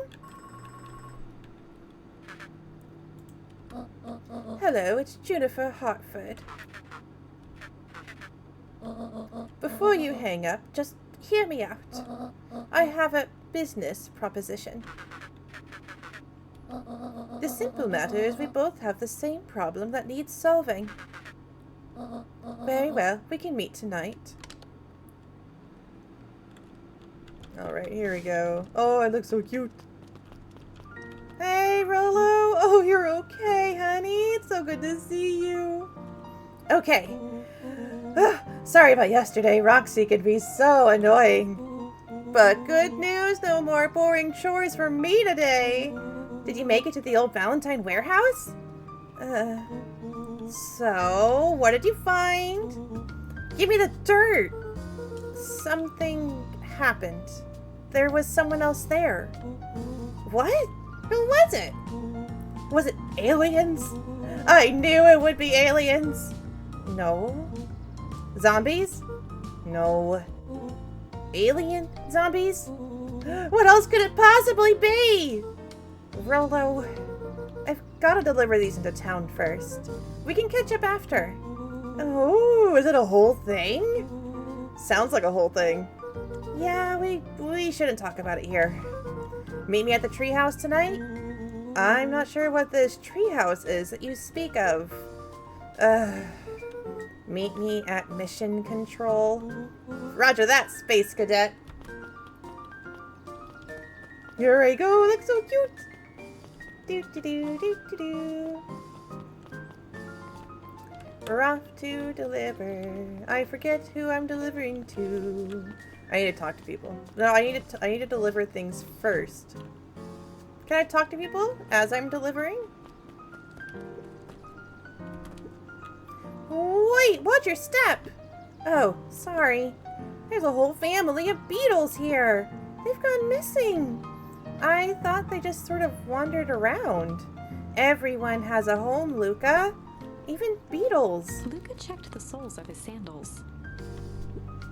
I think we're okay. It's weird that they're gone. They went missing when the festival preparations began. You think the noise scared them away? Something like that. Just watch where you step, okay?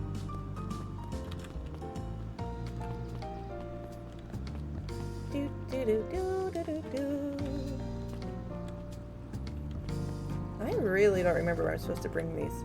Okay, one at the cafe. Last Chance Cafe is over here. Oh, Last Chance Diner, excuse me. Hello, ma'am. Well, if it isn't my favorite little jam runner. Hey, Mrs. Fratelli. Look at you. She leaned forward and pinched Luca's cheek. You are all skin and bones. Is your grand not feeding you? She is. It's just, I understand. You know, I taught your mama how to cook back in the day. You may not even remember, but you and her used to help out in the diner. See that picture over there? That's you helping your mama back in the day. So cute running around with your little apron taking orders. The whole situation just breaks my heart what happened with Eleanor. Oh. Got a feeling she's out there somewhere, yearning to be with you again. Few things in this world can keep a mother from her son. Luca shifted the basket uncomfortably. So, Mecha Chameleon ended up not working out tonight, Amy. Because the people we were going to play with just ended up not being able to. So we're just doing solo streams, and this is called Beacon Pines. It was a game that I just got recently for free. And apparently it's one of those stories that you go through and you kind of reach a bad ending, but then you can go back and make different choices. And so you're slowly kind of piecing together what everything is. Poor little Luca here. He's lost both his mom and dad. His dad died when he was 6, and his mom went missing recently. And so we're trying to figure out what happened to them, and there's also some conspiracy of this green goo that's changing people. Or animals. Oh yes, let's see here. Mrs. Fratelli lifted the cloth and inspected the jam. Ah, they even had my name on them. How thoughtful. She carefully lifted out her jars of jam. You tell your grand hello for me, Yuka. Yuka. Will do. I'm gonna talk. Oh, let's see.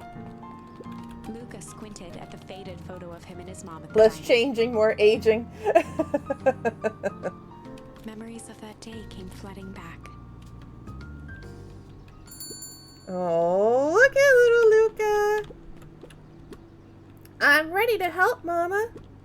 All right, little buckaroo. It's up to us to feed these folks while Miss Fratelli is away. I've got to deal with the inventory before I start cooking. Do you think you can handle taking some orders in the meantime? Yes, Mama. Hiya, Roxy. Luca, I'm helping. Wow, hopefully your work ethic will rub off on Rolo. What can I get you? I'm not really feeling like a burger.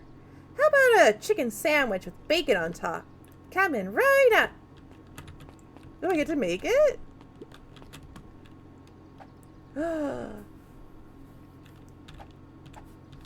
Huh, candy. Chicken. Bacon. Perfect. Here you go. I call it the Love Me Tenders. Nice. Aren't you a little young to be waiting tables? I'm just helping out. My father had me hustling when I was your age as well. Father always says children are the sails pulling a family ever forward. That doesn't sound very fun. There's plenty of time for fun.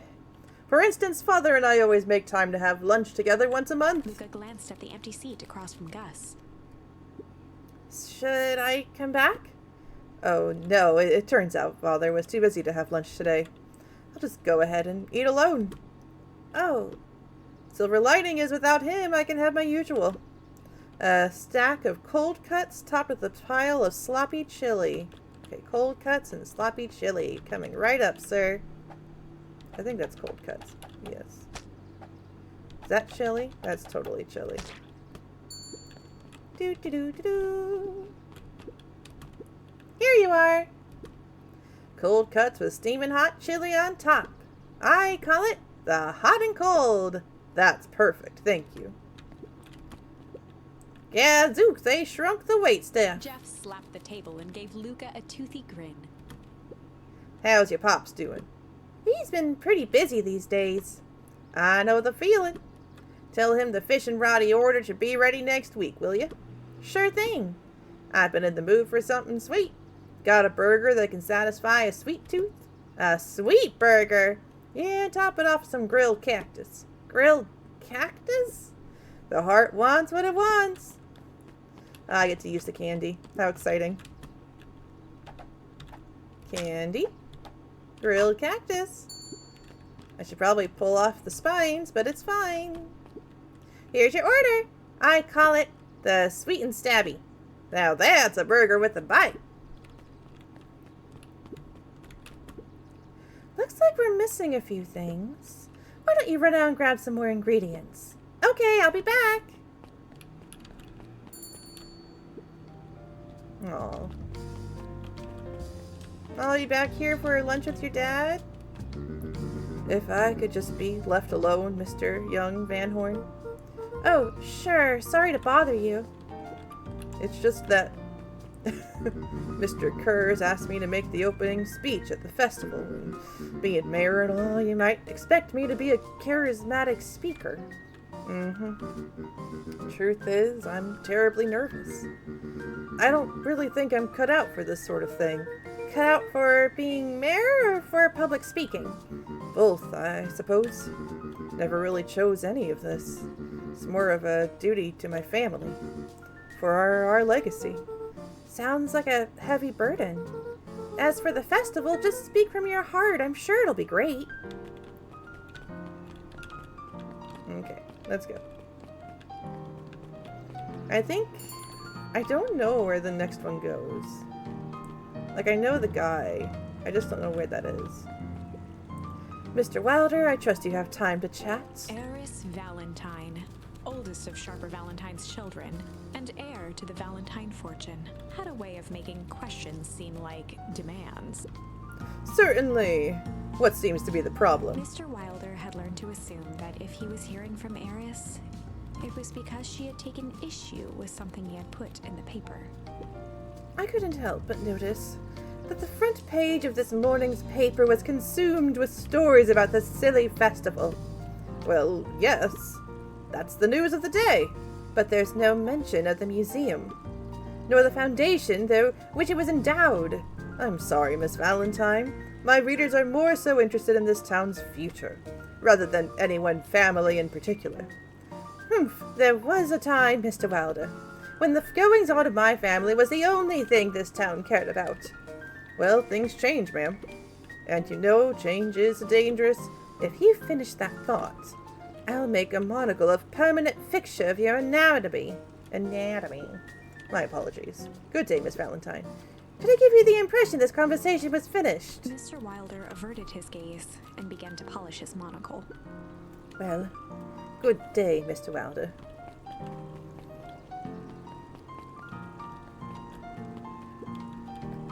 My. Oh, here he is. Hello, sir. Huddled at his counter, Hiram Tolliver was meticulously shining apples. A 2D Zootropolis. Yeah, it kind of is. More accurately, Hiram Tolliver was meticulously shining one apple. Hello?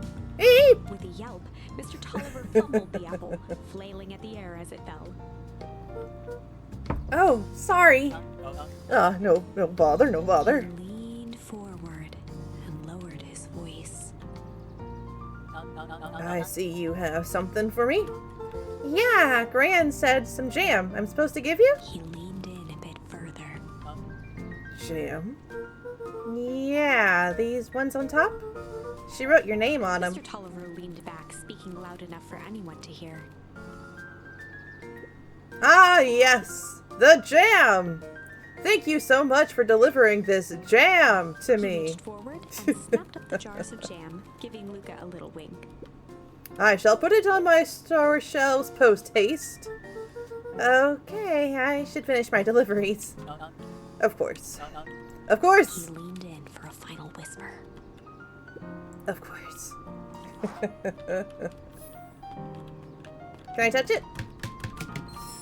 Smack.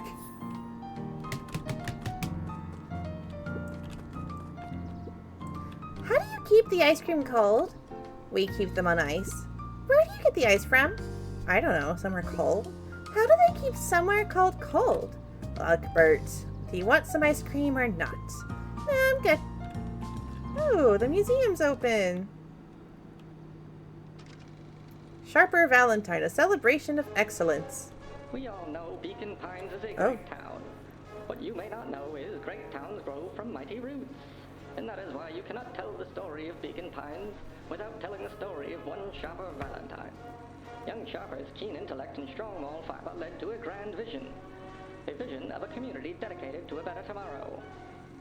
In his own words, a better tomorrow is within our grasp, but it requires a singular mind to harness it. Lucky for us, he decided to grow that vision here, in Beacon Pines. And how does one grow a better tomorrow?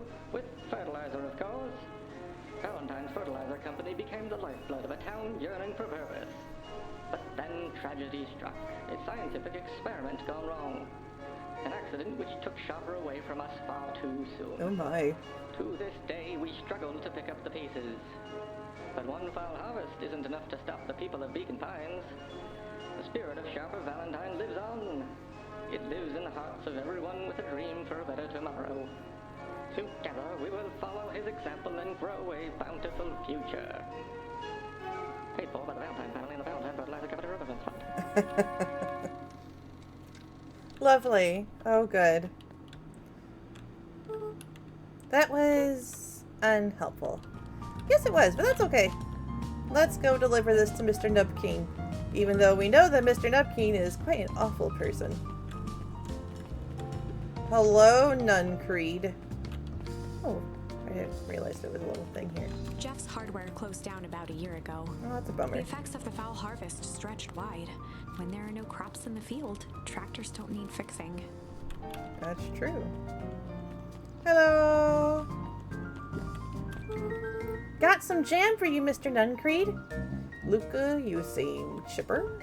Well, aside from being on delivery duty, it's a nice day. Mr. Nuncreed eyed Luca for a moment, then nodded in agreement. I suppose it is. So, do you want your jam? Oh, right. Usually Juniper drops those off herself. I guess she's busy today. Anyway, this is my last delivery for the day.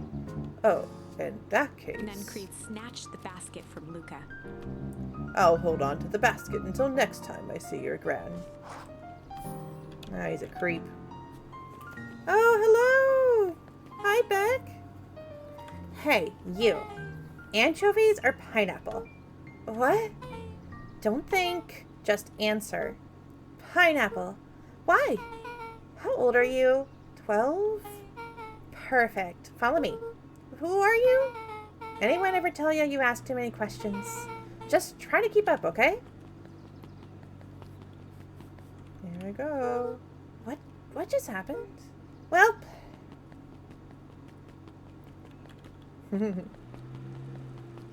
Hello. Hey, what a crazy coincidence. Here's my new friend I was just telling you about. Oh, that's wonderful.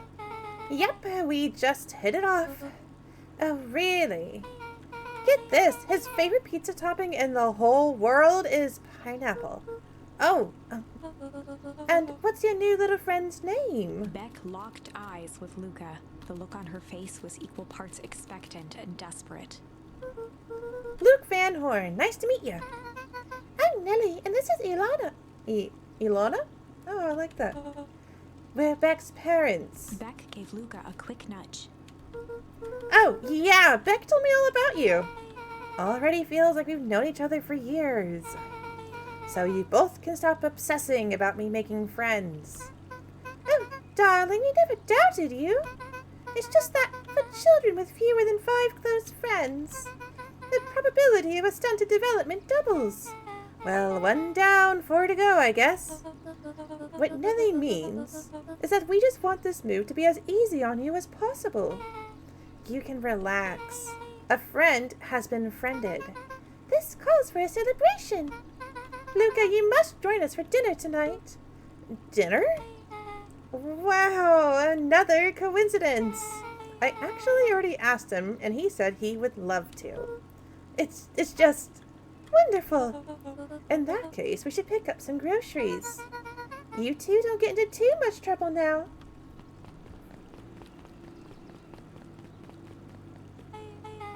Wow, I can't believe that worked. Thanks a ton. You're welcome? I owe you one. My moms are great and all, but they can be a bit much sometimes. Our house is a little cottage next to that big mansion place. Wait, you live on the Valentine estate? Yep, that's the spot. Meet me by their big creepy gate. Don't be late. Or I'm back to square one on this whole friend grift. Great. See you there.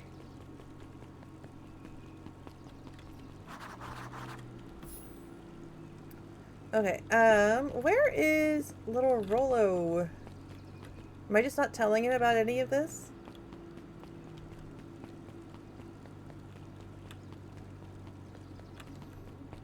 Oh, you know, a couple places I didn't check, actually. Nope, he's not here. I'll go check the coffee shop really quick, and if he's not there, I'll just go meet Beck.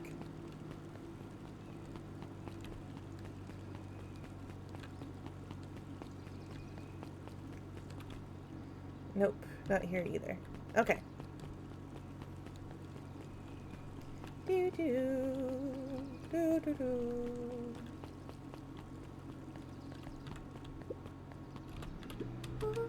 Good morning, Geoff.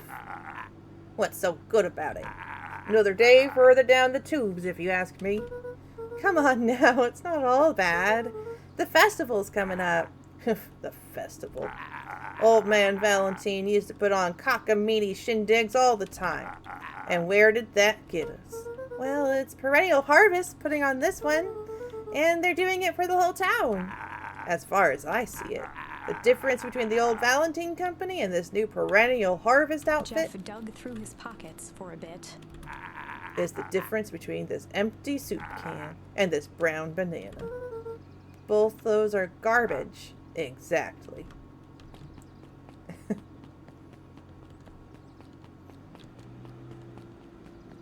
Okay. Right over here.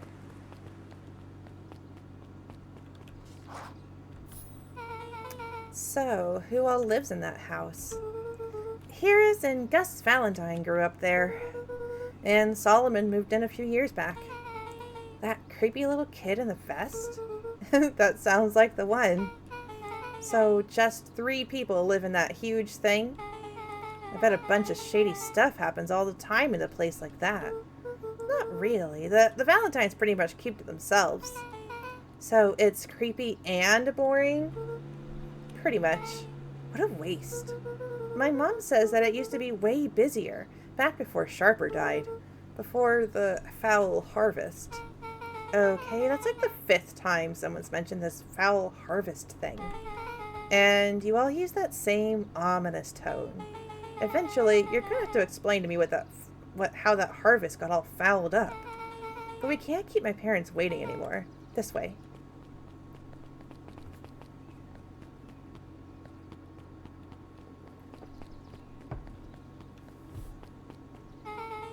Most kids would have ditched me by this point.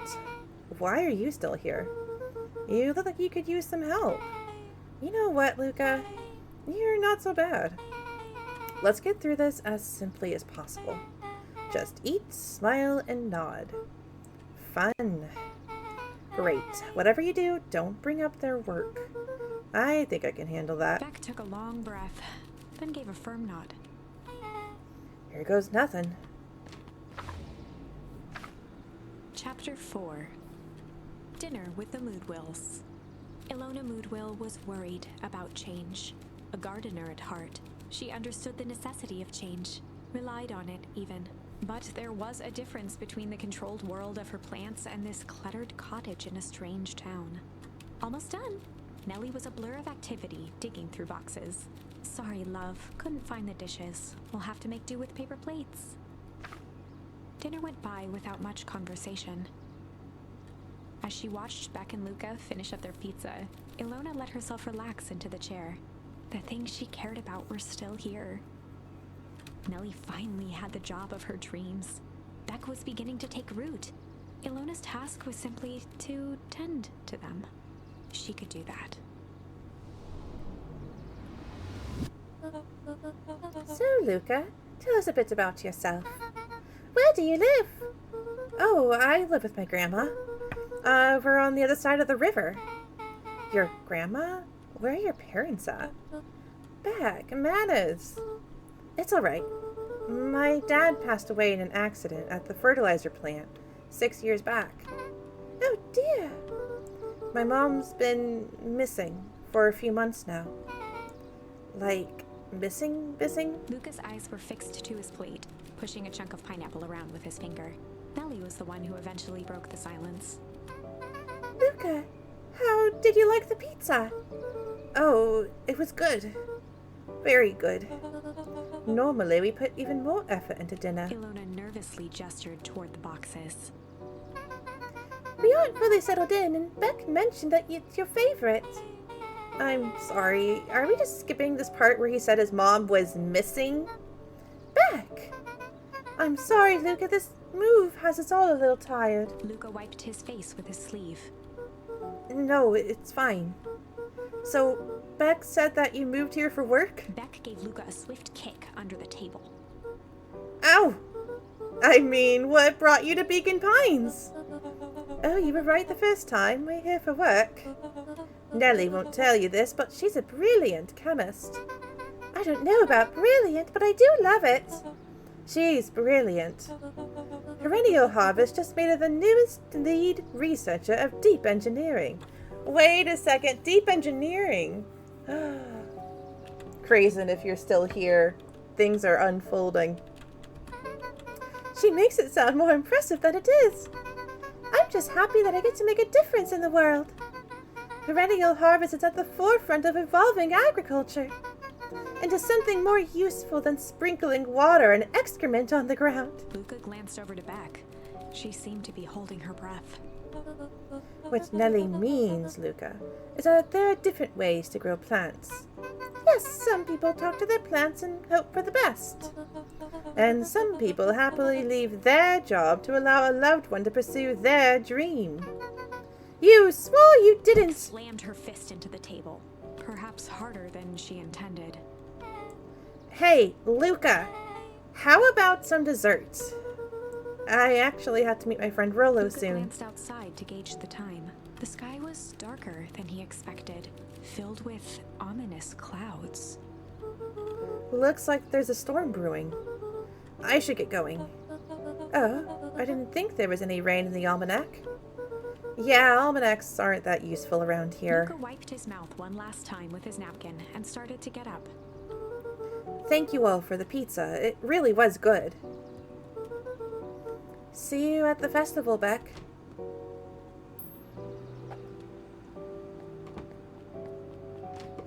Wait up.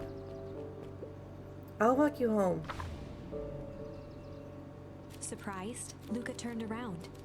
He knew Rollo could be prickly around new people. But Beck seemed cool. Rollo would warm up to her eventually. Probably. Rumble or break?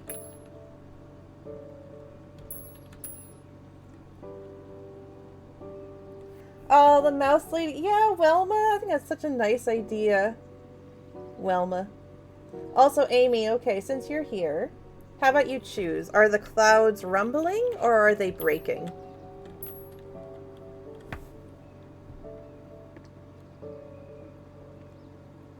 Breaking, I feel like breaking would mean it's just raining.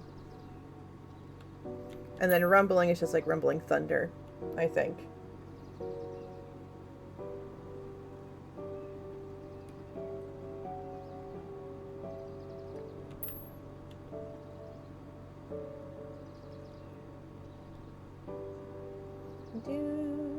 Rumbling, like here. Oh, perfect.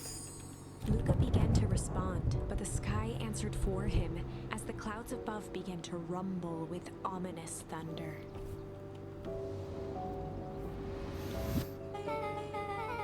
You sure we can make it home before the storm kicks off? Luca surveyed the roiling clouds. I'd say the odds are good.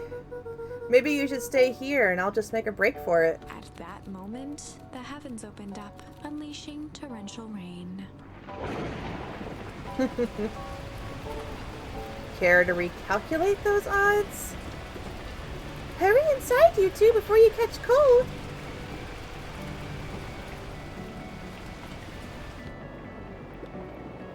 Luca, Nellie will keep trying to reach your ground on the phone. In the meantime, you two hold tight.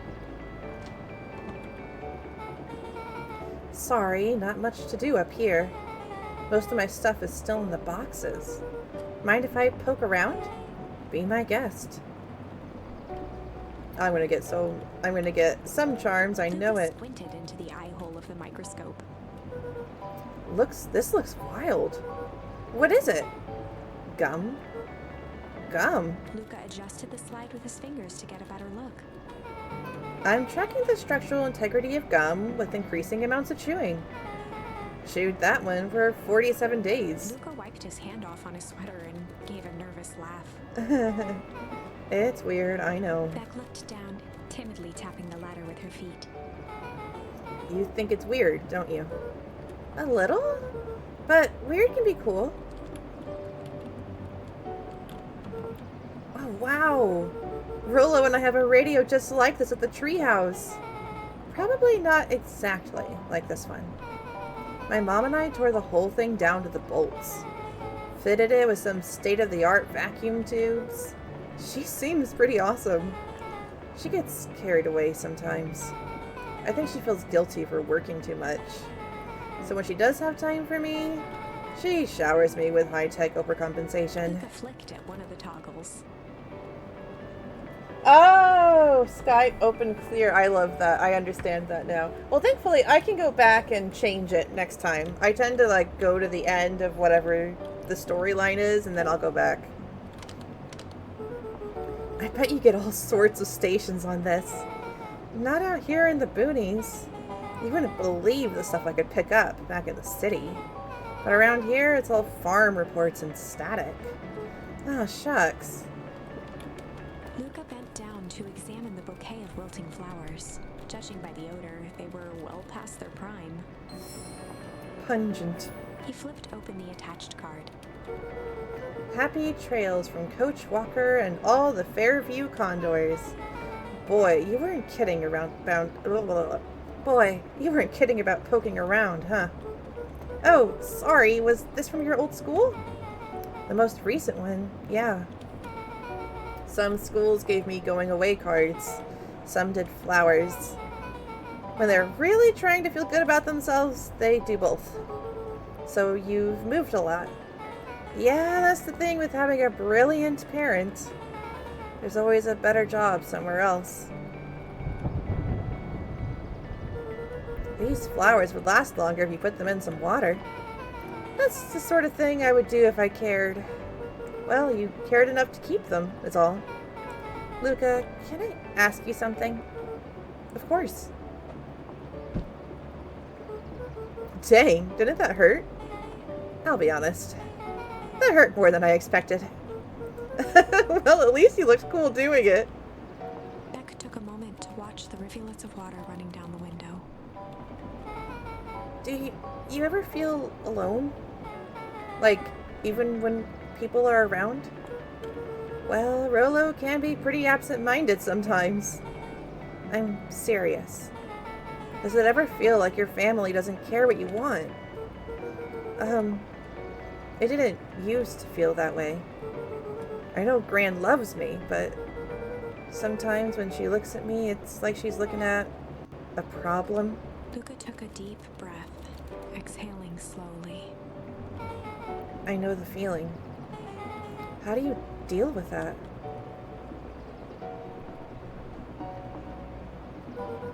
I guess I haven't. But one thing my dad told me when I was little, don't hold a grudge, especially against yourself. If you try to hold it all in, you're gonna pop. So then, what do you do when you don't know what to do? Dad never got to that part. Something I figured out on my own, though. You gotta do something. Anything. Here. What are you doing? I don't know. Something. We're gonna register our complaints with the storm. Listen here, you miserable universe. Stop jerking me around. I just want things to go back to the way they were. Everyone tells me it's gonna be alright. That things are gonna change. Luca let out a feral scream that echoed into the night. Every time something changes, everything gets worse. Screw this town. Whoa. Let me try. Moving sucks. I hate it. I hate that I hate it. Why can't I just deal with it and be happy for my mom? Why can't we just stay somewhere? Ah! It's a very sweet moment. I'm not very good at the screaming part. Her voice dropped to a trembling whisper. I just want to be a normal kid. Beck brushed off her shirt and straightened up. There. Wow, I actually feel a little better. As abruptly as it began, the storm abated. Thanks. I needed that. Me too. I should head out before the rain starts up again. Sure, I'll walk you out. See you and Rollo at the festival? Sounds good. Luca, don't let the universe jerk you around. Beck gave Luca a light thump on the arm before heading in. Chapter 5. Friendly Feud. The air was heavy with a hard rain's residue, the smell of wet things. Despite his dreary surroundings, Luca felt at peace. He'd never shared those details about his dad with anyone, not even Rollo. But it's not like this changed anything. Rollo was still his best friend. Adding Beck to the group would help balance things out. Everything's better in threes. This is what Luca told himself as he headed to the treehouse.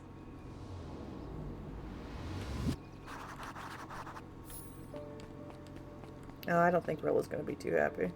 Oh, hello, Miss Bat. Hey, Dawn. Tracking down a lead? You bet! I heard a juicy new rumor. Turns out when Sharper Valentine died, he left behind a particular last will and testament. Peculiar how? He didn't just give his kids an inheritance. There were conditions. Like what? This document stipulated that his heiress had to take on a child as her ward.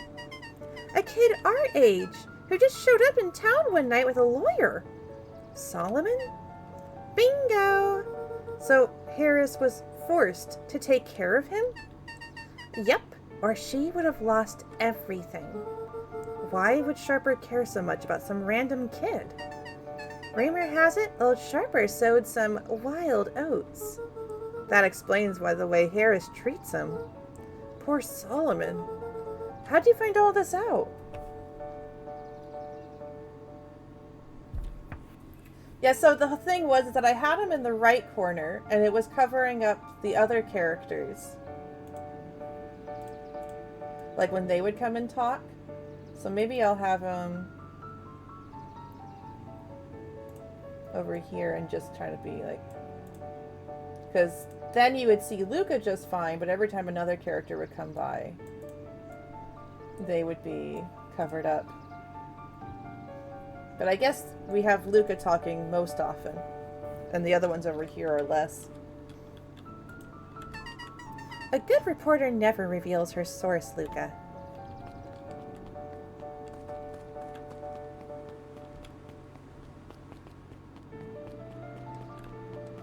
You know, Grant always says come back before sundown. We're out far after sundown. Oh my gosh, she's still there reading a book. Let's see, was it over here? No, it was back.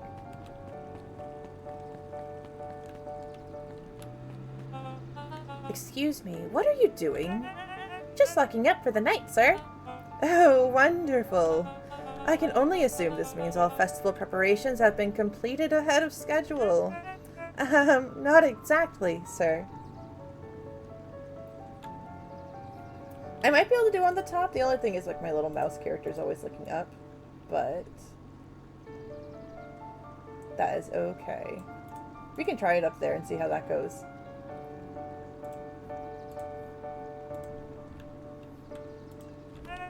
The storm set us back a bit, and it's getting late, so we all decided to...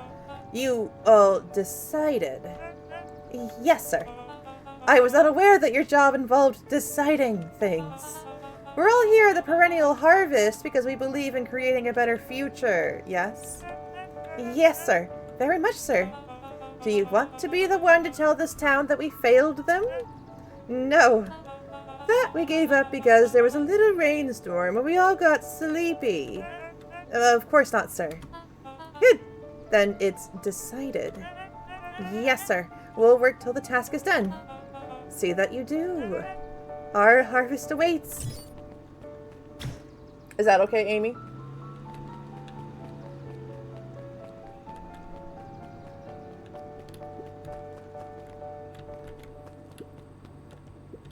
Rollo, are you still up there?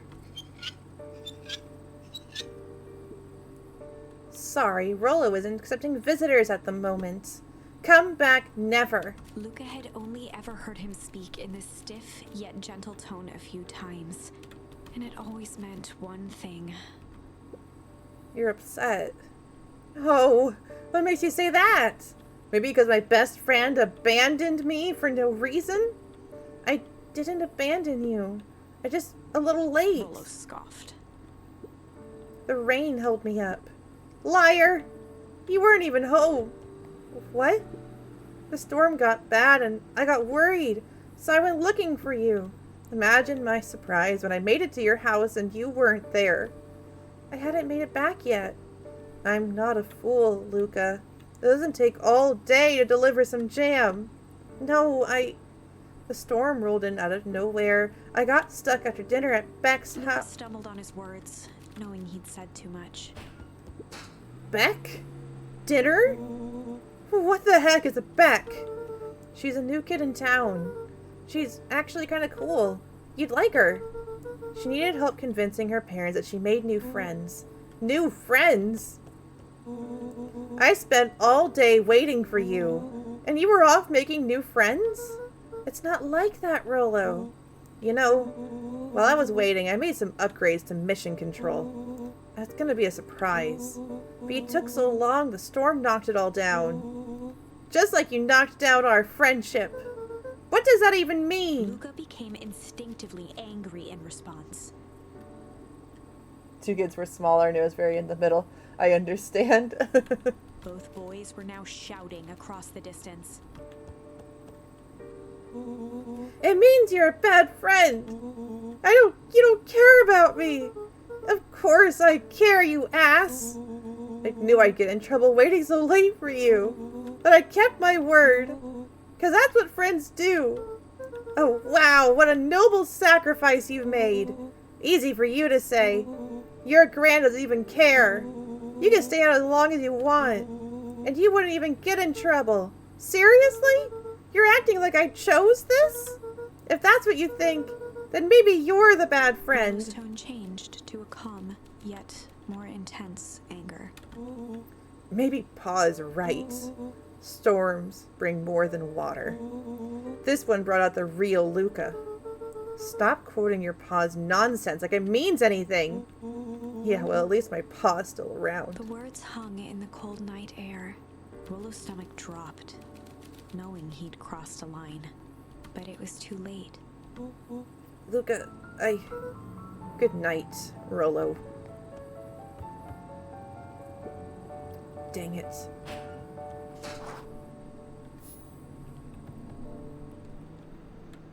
Oh. It's like no matter what path we take, things don't end up nice. What's happening? Why can't I sleep? Let me sleep. Okay. If Rollo thinks I'm still going to the festival with him, he can shove it. Okay.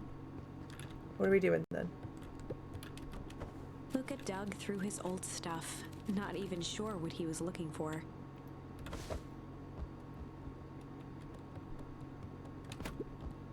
Rollo. What a jerk. Call me a bad friend. Ooh, I'm Rollo. Look at me and my amazing family. Luca's an ass, or is Rollo an ass? I think both of them can be.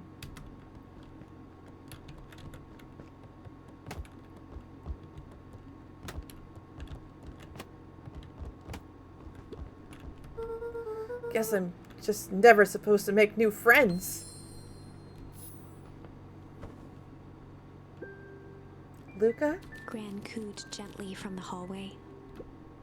You slept straight through breakfast. Luca, are you alright? I'm fine. I just don't feel like getting up yet. Okay, I'll leave this oatmeal by the door. I've got to run out and take care of some things. Okay. I'll be back later to check in. Sure. Luca just wanted to be alone. He waited to hear the sound of the front door closing. Oh yeah, Rollo. The thing with Rollo is that when push comes to shove, like, he's very only attached to Luca. He doesn't want to talk to anybody else in Luca's life. And then he's very territorial about Luca, which is not great. I bet Rollo's still going to the festival. He's gonna be miserable.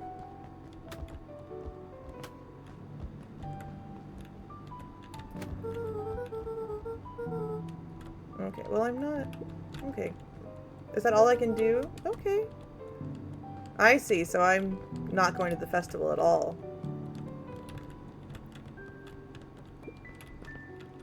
Luca dozed off again. Luca, I didn't see you eat your oatmeal. Wasn't hungry.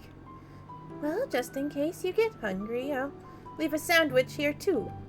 Thanks. Rollo came by. What did he say? He wanted to talk to you. What did you say? I told him you weren't feeling well. Good. So your plan is to just sit in your room all day? Pretty much. Well, I need to pop away again for a minute.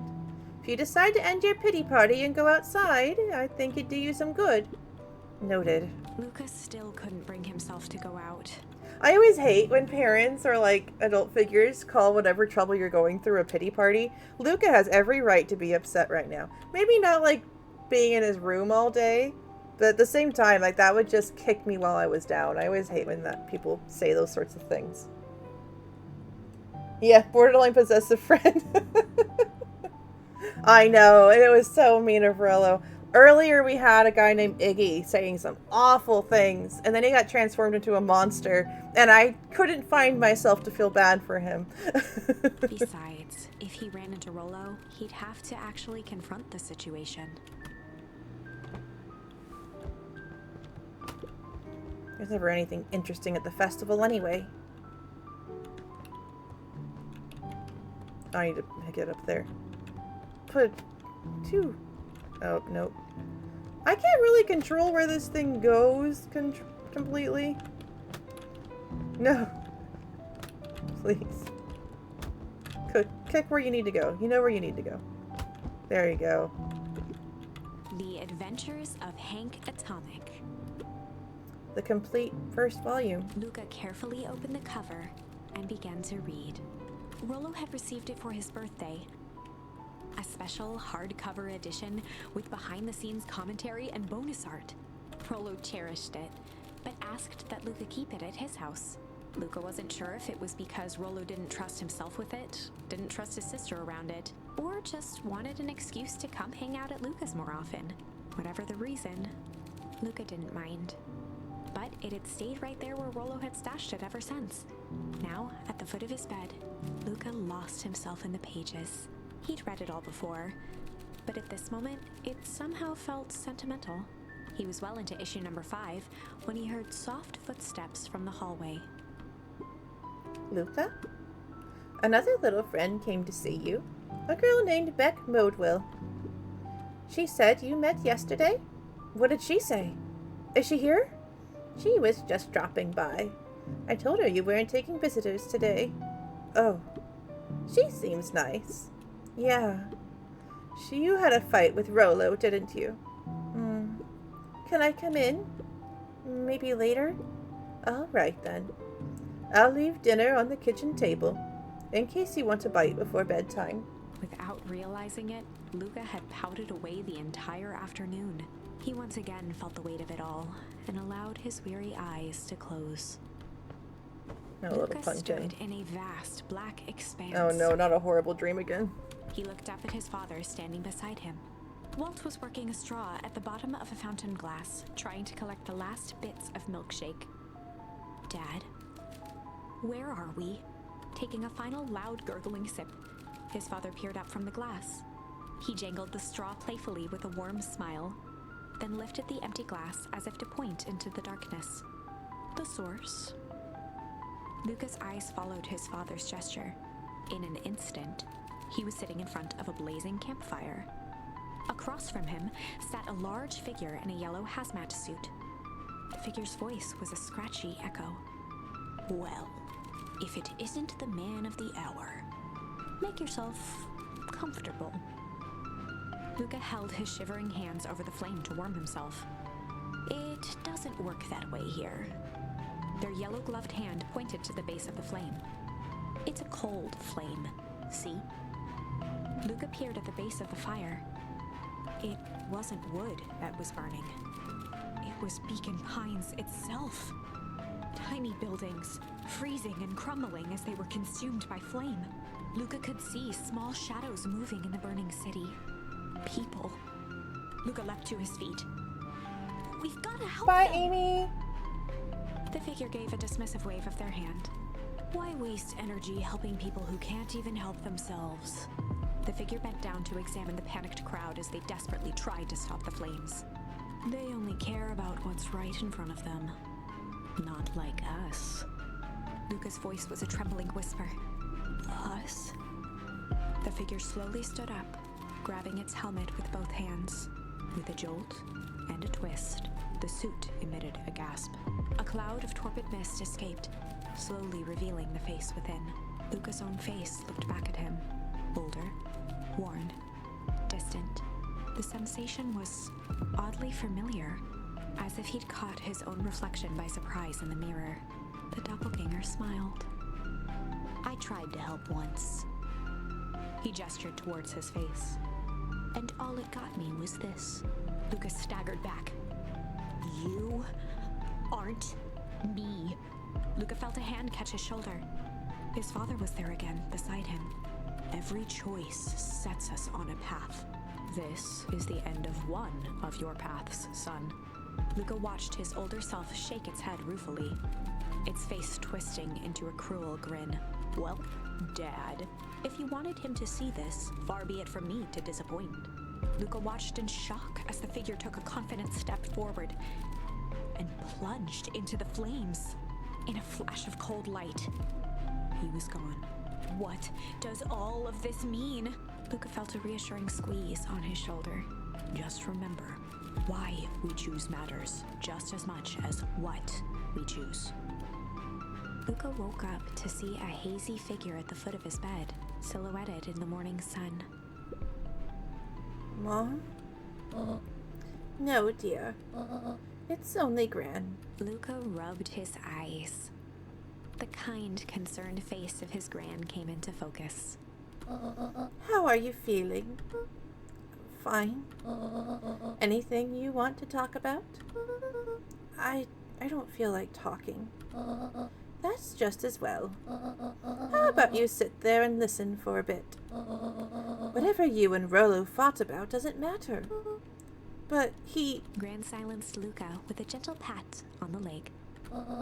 Fights between friends happen. What was said doesn't matter. The important thing is that it's not the last thing you ever say to each other. But he said stuff about Dad. Well, do you think he meant it? No. He was just mad. And did you mean any of the things you said to him? No. Good. One must appreciate friends in their best moments and accept them in their worst. Oh. Now get your little butt out of bed. The festival's today. You don't want to miss that, do you? I guess not. Seems like a good opportunity to make amends with Rollo, doesn't it? Luca gave a reluctant nod. So buy him a corn dog and apologize. But he's the one that... What did I just say? Buy him a corn dog. That's a good boy. Everything's better with corn dogs. I need to get going now. Gotta wonder, what meat are they eating? They're all animals. We've seen a pig. Get some last-minute festival business to take care of. I'll come find you at the fountain a little after lunch. All right. I love you, Luca. I love you too.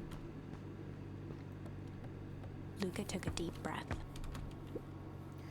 Okay.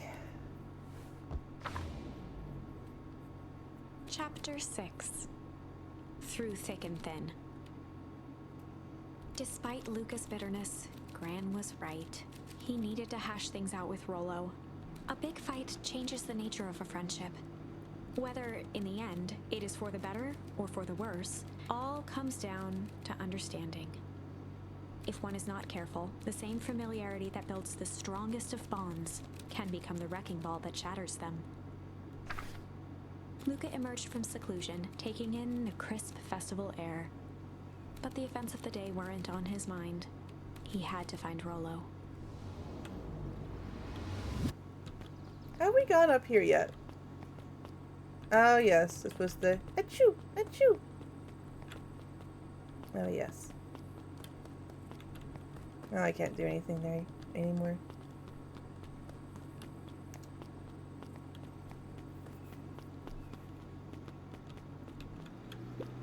There you are. Luca.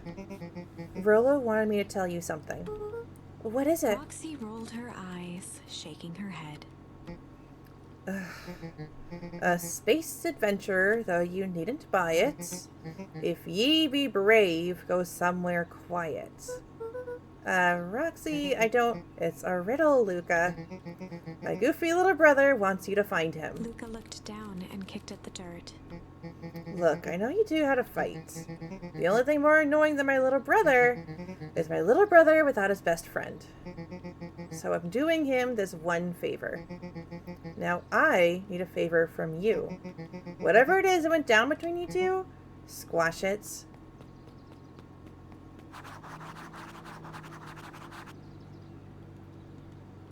But you needn't buy it. If you be brave, go somewhere quiet. I think it's going to be the library. I should probably talk to people. Ugh, but I want to find Rollo. How goes the beetle hunt? Pretty rotten. I haven't seen so much as an XEVI thing. And it's not just the beetles. This morning I couldn't find any critters at all. It's like everything, the buzzes or skitters, just packed up and left. I'm sure they're out there somewhere. Maybe all the commotion of the festival spooked them. Yeah, maybe that's it. Welcome to our festival! Don't forget to come back later for Mr. Kerr's speech. And the Perennial Harvest Festival sign reveal. Don't want to miss it. I don't know who Perennial Harvest thinks they're impressing us with this ridiculous festival. Totally! This town's still falling apart. The weather's still cruddy. And this season's harvest looks like it's going to be worse than last year's. You said it. No amount of corporate pandering is going to change that. Exactly. But the lemonade at the drink stand over there does look pretty tasty. Fitz. I'm still going to be mad at them. I'd just rather be mad while sipping some delicious lemonade is all.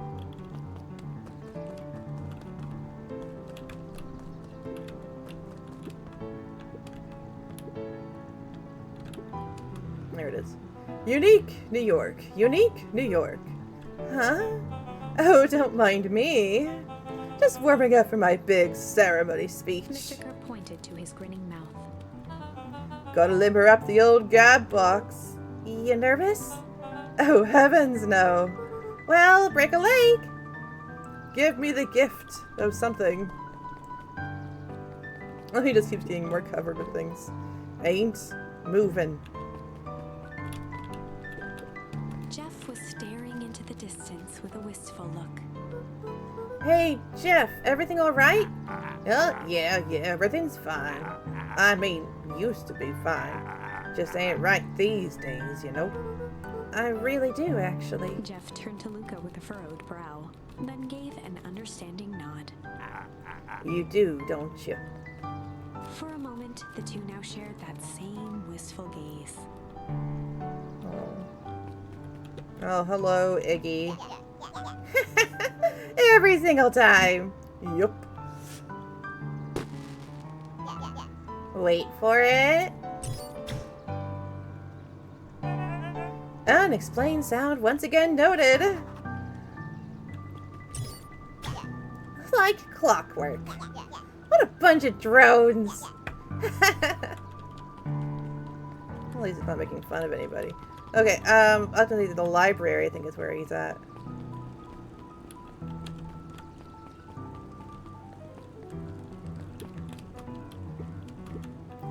Piper, you're actually taking a break from studying.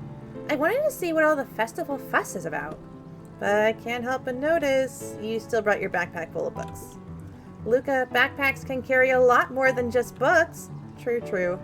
So what you got in there? books. I was able to return the perennial harvest safety suit you borrowed. I don't think anyone noticed. Good. Now, will you tell me what you needed it for? It was a favor from an enemy of my enemy. This isn't going to harm Mr. Kerr, is it? All you need to know is that it's for the good of the family. Ooh. There it is. The library. Somewhere quiet. Oh, I really thought you'd be here. Hey, Luca! Kato's eyes lit with excitement. Kato. I've been expecting you! Bravo on deciphering the first riddle! The first? Oh, you didn't think that was all, did you? Rollo does go all out, doesn't he? Kato straightened up and cleared his throat as if preparing to sing. One planet Farpool you may take issue. When the fifth king dies, you'll need a tissue. Kato stared at Luca eagerly. Get it? Want me to tell you? No, it's okay. Let me figure it out. Alright, when you find it, bring it here to be verified.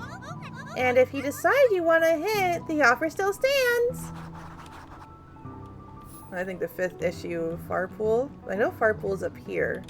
Luca grabbed The Adventures of Hank Atomic, issue number 5, from the shelf. Once you got the book, you can either bring it to me or or just grab a different one. I think I got it. Ah, you found it! Kato removed his book from the desk and replaced it with Luca's, turning on the lamp. As he slid the book under the purple light, 2 words glowed. The Adventures of Hank Atomic, issue 5. Luca clicked his tongue with recognition. Rollo's cipher pen. Use it to write secret messages everywhere with that. And only I had the special flashlight needed to reveal it. But I lost it. Well, apparently he traded Gia for his purple light bulb. Parted with his entire Halloween candy stash. Oh, Rollo. Now let's see here. Kato began flipping through the pages, stopping when he hit a glowing word. Get away with such a grift. He continued flipping. Only found in Grub Cart. Reaching the end of the book, Kato looked up. That's it. Grift in Grub Cart? Griffin's Grub Cart. He wants me to go to Griffin's snack stand. Ah, brilliant. I guess you're off then? Good luck on the rest of the scavenger hunt. Thanks, Kato.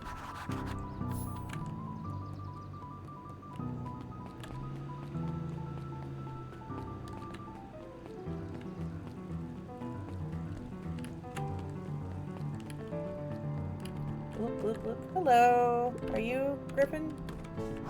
Yeah. Hey, Griffin. Did Rollo Before come? Luca could finish his sentence, Griffin handed him a corn dog. Oh, that's it? Bought and paid for. Enjoy. I thought there was supposed to be a riddle or something. Luca shrugged, taking a sizable bite out of the corn dog. Yuck. It's cold. Oh yeah, that's been sitting here for a while. Rollo wanted me sure to give you that one specifically. Well, that's just... Luca tongued at his cheeks, feeling something rough between his teeth. He reached into his mouth and pulled out a slip of paper. I knew it. Oh, come He on. shook off the bits of corn dog to read the slip. A pickup when you need some pep, near the fountain up the step. Luca finished off the remainder of the corn dog. This is going to be a whole thing.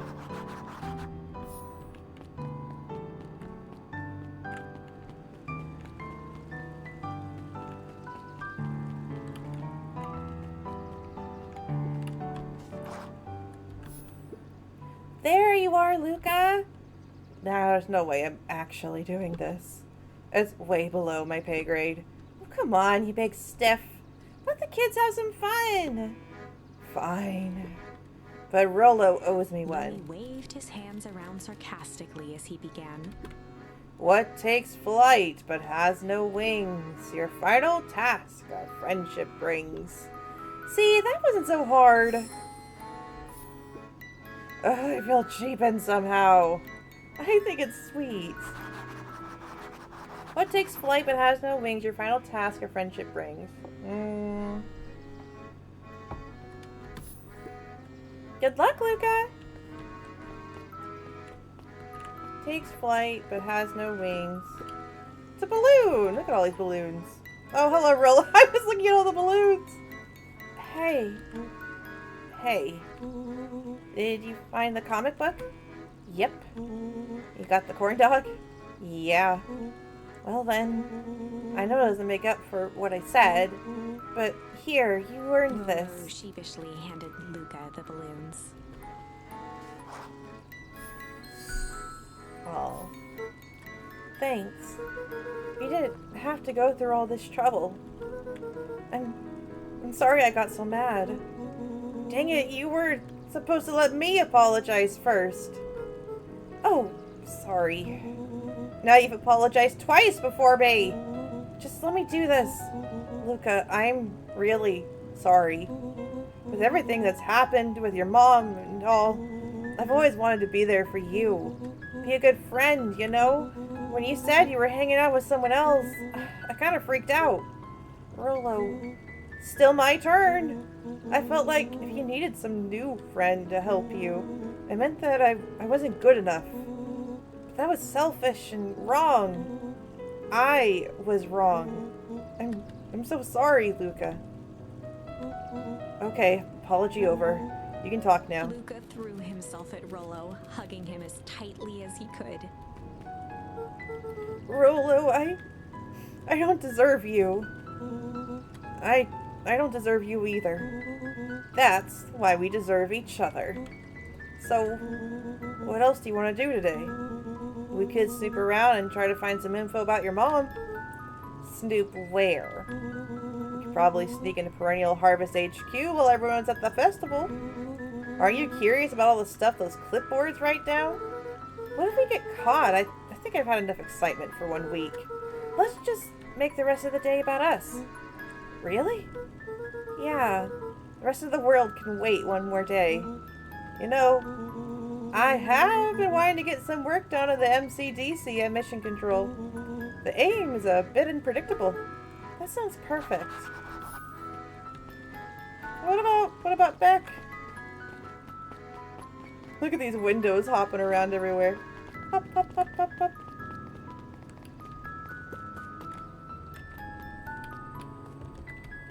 Yay. Oh, I almost forgot. I ran into your gran this morning. She asked me to give you this. Rolo handed Luca an unopened letter. I'll wait for you inside if you want to read it now. A letter? Luca, some things are going to happen that might be difficult for you to understand. If I am honest, I hardly understand them myself. But whatever happens, I need you to know that I love you. Oh no, Gran! None of this is fair to you. You have already lost so much. We both have. I wish there was a simpler way forward. But if there is, I haven't thought of it. God knows I've tried. Everything I've done, I did for you. I hope someday you can accept that. Love, Gran. I love you too, Gran. Luca folded the paper into his pocket and headed up the ladder. What's up with the letter? Anything you want to talk about? Maybe later. Sure, whatever you want.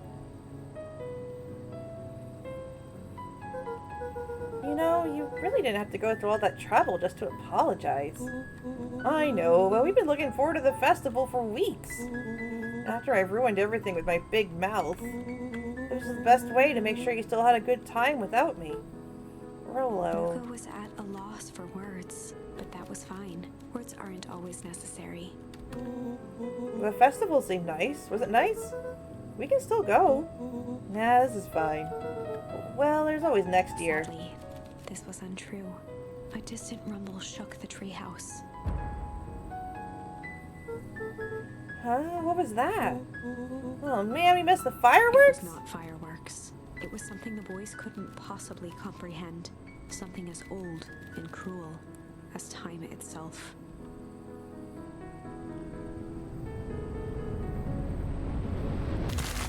Ooh.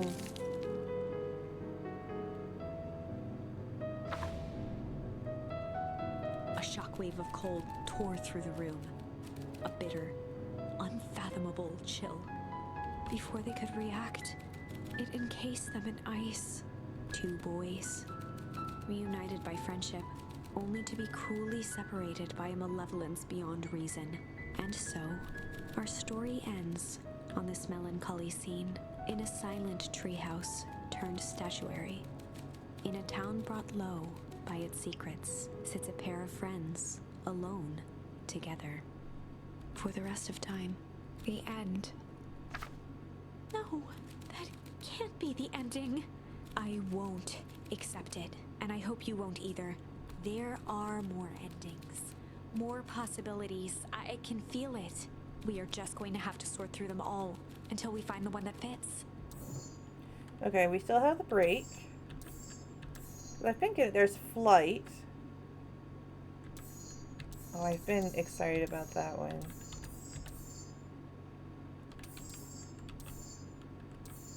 So there's break and then there's flight. I'm gonna try flying out because I was really interested in the whole Iggy thing. Okay.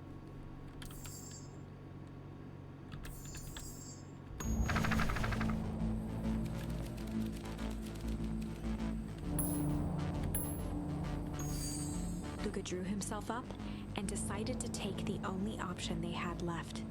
Flight. He squinted down the barrel of the mission control defense cannon, aiming it through an opening in the dense tree branches.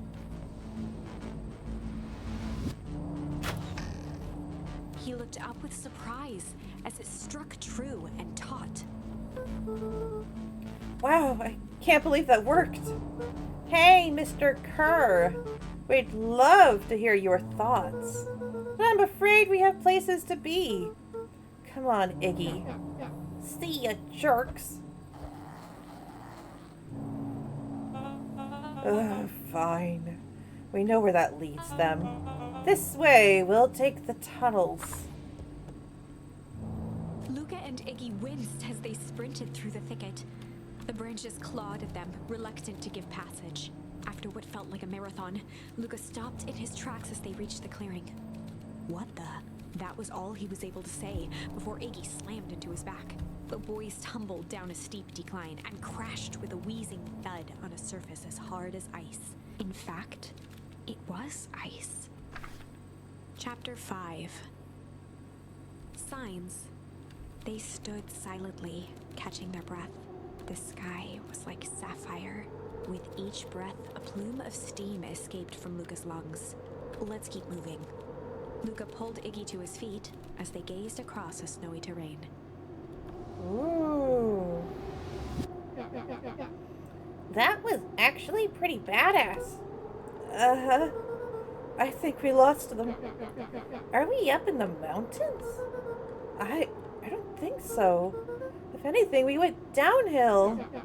But what's up with the Winter Wonderland? All I know is there's no going back the way we came. Let's see if we can get our bearings. Follow me. Find a way home. A disc of smooth metal was lightly covered in snow. Two faint seams were visible along the surface. A manhole cover? If it is, I've never seen one like it.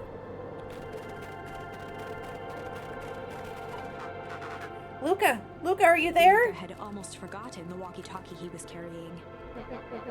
It's that bozo Kerr. I hope nothing bad has happened to you out in those woods. Luca looked at Iggy with hesitation. No need to be With rude. a resigned sigh, Luca responded. It seems like the only dangerous thing in the woods is you. He speaks the... Oh, that's the... It's not... I thought it was Rolo, but it's the other guy. He speaks, the young man of the hour. Now, how in tarnation did you end up with one of our radios? Just lucky, I guess. Boy, howdy, Van Horns are full of surprises, aren't you? You knew my parents? I never had the honor of meeting your father, but your mom was sure a handful. Luca winced, shoving the walkie-talkie back into his pocket. We gotta keep moving.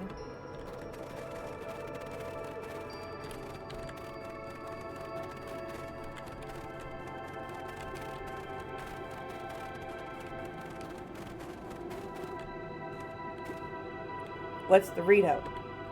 Sitting about 258 Kelvin. That's down a bit from last time. Should we report this to Mr. Kerr? Meh, we're still within safe ranges. Maybe spreading, but it's under control for now. Even a small nudge in the equilibrium could cause a cascade. Dude, relax. Just a few more sites to hit before we can punch out. Let's get this over with.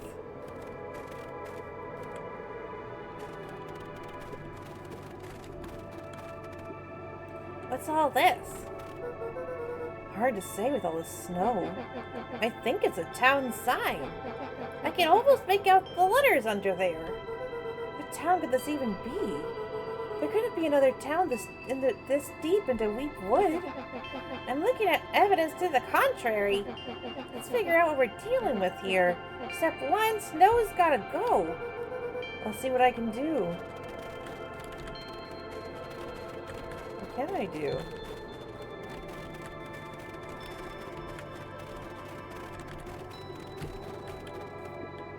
In situations such as these, I find it best to chuck stuff first and ask questions second.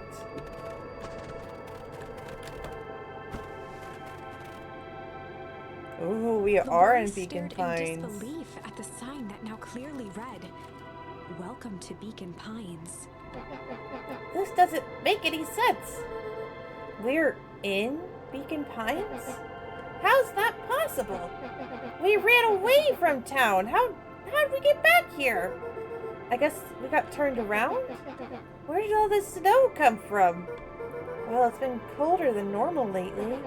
There's a pretty big difference between sweater weather and Arctic hellscape. The puddle we fought at before.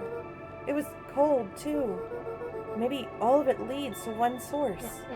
You think it's related? What the hell's going on? We're gonna get you some answers. Let's keep moving. Oh man. It's all frozen. Looking down at the frozen stream, Luca could faintly see a school of minnows encased in the ice. Whatever happened here, it happened fast. The fish didn't even have time to run. Or, swim run. The crunching of footsteps trailing Luca went hush. He looked back to see Iggy's face twisted with confusion. Everyone's gone. What? There's nothing here but more snow. There must be an explanation for all of this. We have to keep looking. You can look all you want. I quit. Wiggy, we have to keep going. You don't get it, do you? This isn't one of your pathetic Hank Atomic stories. We aren't going to save the day. We aren't even going to save ourselves. My face is mangled. The town is destroyed. And everyone we've ever known is gone. We don't know that. You can't just quit. Do whatever you want. I'm done. Iggy, it's gonna be okay. Luca peered upward at the darkening sky. He let out a long, foggy breath. Faintly, Iggy began to cry. Seeing Iggy in such a pathetic state gave Luca a sense of compassion, and more than a little guilt. It is getting pretty late, I think. Probably not a great idea to stumble around in the dark anyway. Luca allowed himself to collapse next to Iggy. Let's rest for a bit. The boys huddled together for warmth and comfort.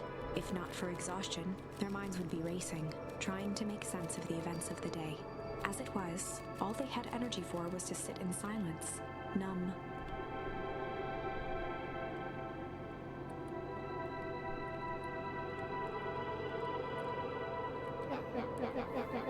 The way the snow covered everything over, it's kind of calming. Yeah, I haven't had time to say it, but thanks. Huh? For getting us away from those creeps. I sort of froze up back there. Iggy, I should be the one apologizing. This all happened because I lost my temper. No, that's bull hockey. First of all, you didn't know what the gunk would do. You didn't, right? Of course not. And second, stop with this baloney about losing your temper. But I did lose my temper. Iggy motioned sarcastically to his half-deformed face. Obviously. But that's exactly what you should have done. Huh? I was being a horse's ass. You were supposed to be a horse's ass in response. That's how it works. Iggy, I'm having a hard time following. You wanted me to fight you? Of course. Jeez, you goody-goody types take forever to understand this very basic point. Why would you go around saying cruel things, trying to get into fights? Iggy shrugged. Something to do. You're an asshole because you're bored? Sometimes I just feel empty. You wouldn't understand. You and Rolo always having a blast together. Laughing and calling the dinky little treehouse mission control. Iggy now wept openly. Perfect little Luca Van Hort. With his perfect little life. My life is not perfect. Everybody in town likes you. Not everybody. Hell, that new girl hasn't even unpacked yet, and even she already likes you. You have Tish. He wiped his nose with a sleeve. I love Tish. Tish is great. But she ain't exactly the world's greatest conversationalist, you know? Luca gave a warm chuckle. I get that impression.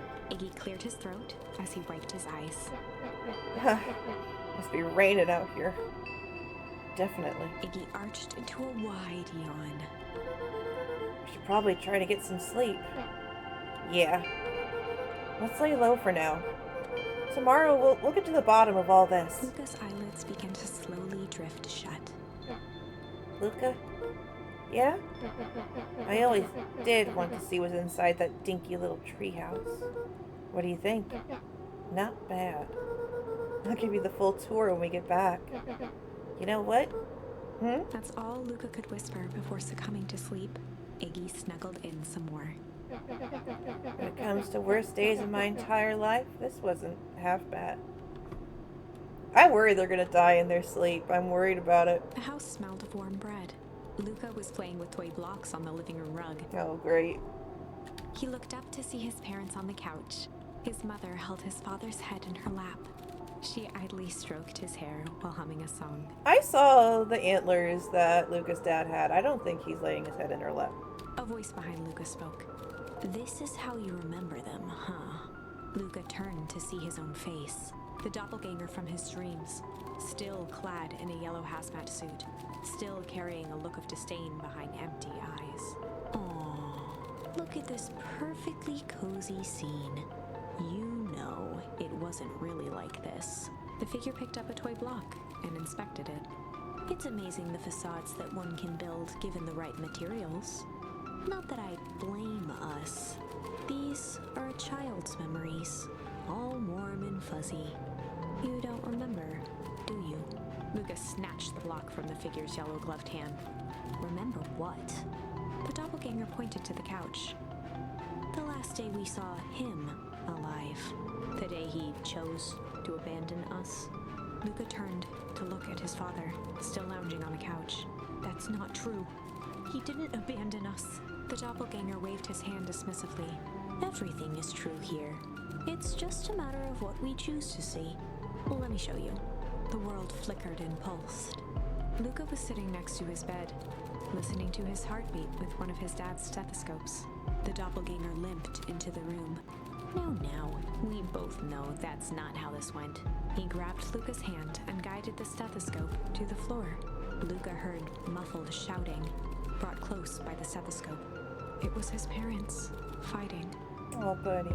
Do you remember what we did next? Luca gave a slow nod. and crept down the hall to peek through the banister. He could see the outline of his mother at the bottom of the stairs. Damn it, Walt. We can't afford to get involved in this. She was scared. His father stepped forward. What am I supposed to do? Just watch? There's a sickness in this town, and we both know who's behind it. I swore an oath to help people. I won't turn my back on them. Luca's mother grabbed Walt. She was crying, pleading, I can't lose you. Walt calmly removed Eleanor's hand from his shoulder. What's right is right, and what's wrong is wrong. I could never live with myself if I let Sharper get away with this. Eleanor raised her voice.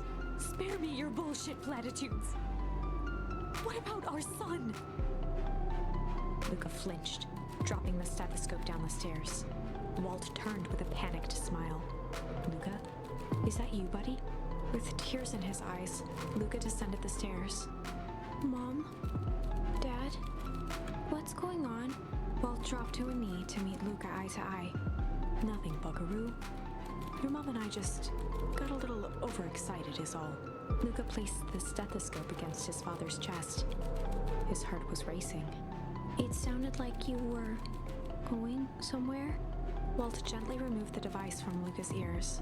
Listen to me, Luca. I have some business to take care of. I'll be back in time to tuck you in. Luca hugged his father tightly. Promise? Walt stood up and walked to the door. He glanced over his shoulder. I promise. With a wink and a grin, he put on his hat and strode out into the evening sun. A figure approached soundlessly from the foggy snowfall. It stood above them, lingering in contemplation. Slowly raising one hand above Iggy, it snapped out 2 brisk raps on his head. From a deep slumber, Iggy sprang up defensively. Get your hands off me! Whether it was the calming presence or the recognition that he was not in danger. It's a little mouse! I love them! Iggy felt his clenched fists lower. Just what do you think you're doing? Luca looked up, gradually remembering his whereabouts. The figure exhaled a cloud of warm vapor. You two certainly have caused a lot of commotion. What's that supposed to mean? Take it easy, Iggy. We were asleep minding our own business. You're the one running around knocking on people's heads. Sorry if I hurt you, Iggy. You didn't hurt nobody. Anybody. Huh? Oh, I see. You think you're better than me, you... When it came to complete strangers, Iggy had trouble cobbling together an insult. Big-hatted, scarfy-necked furball. Okay, let's lower the temperature a bit here. Interesting choice of words. I mean, let's all just calm down. Who are you? A friend? An observer? A hitchhiker on the infinite expanse of possibility. Great. How about a name? If you must call me something, you can call me Nat. Iggy huffed with gratification. How about you make like a gnat and buzz off? Very well. Nat began to turn away indifferently. Wait! Do you live here? You might say that. So, you know where we are? You might also say that. Look, pal, we just want to find a safe way out of here.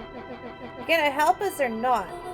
Before knowing how to leave, one must know where they are. Alright, that does it. Look, I don't know about you, but I'm getting out of here one way or another. Iggy turned sharply and began to stomp off. Enough with the riddles. Iggy, wait up. Realizing he'd worn their patience then, Nat relented. Very well. I suppose this isn't the time for metaphors. I'll show you how to get back home. Luca and Iggy turned around with hope in their eyes. Come here. Nat took a deep breath in. Close your eyes. Nat exhaled slowly, then snapped his fingers. Okay, open them. For a brief moment, Luca and Iggy let themselves believe that some great magic was about to unfold. Until they opened their eyes and found themselves in the exact same place, cold and disheartened. This is your home. This is Beacon Pines. Look, Nat, we don't know how we got here. Maybe we stumbled through some time travel gate in Weep Wood? Or we teleported to some alternate universe? Or this is all just some cruel experiment by Kerr and his goons? But this is not our home. You're inching closer to the truth. Alas, the reality is much less fanciful. You just give it to us straight. So be it. As I said, this is Beacon Pines. The original, true Beacon Pines.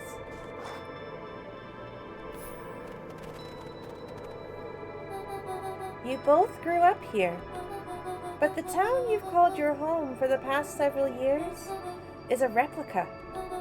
A remarkable achievement of engineering, to be fair, but a replica nonetheless. That's impossible! It's too much work! You need a whole town to replicate a whole town!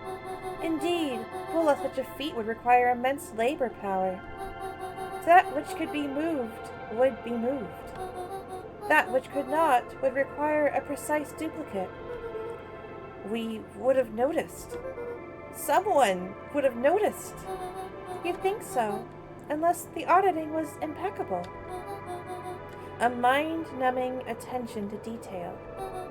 As for the innumerable trivialities which complete the tapestry, well, you can leave that to the miraculous thing we call a brain.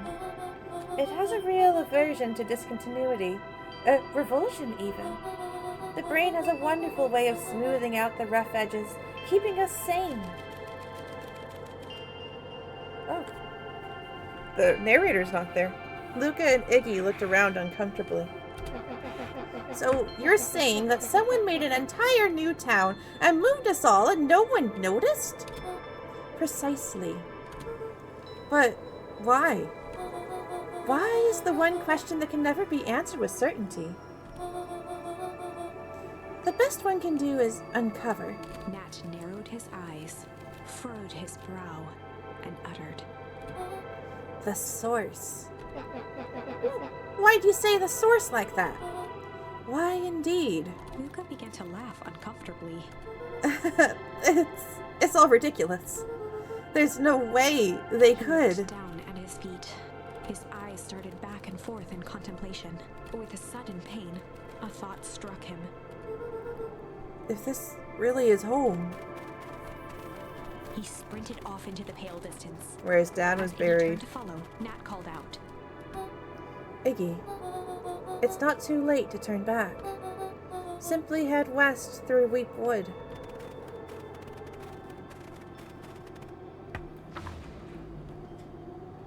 Chapter 6. Okay, I need to stop soon. This game has sucked me in. The Source. No! Nat expressed his sympathy with a shrug and sauntered off as unassumingly as he'd arrived. Okay, 1 second. Is there a way? Okay.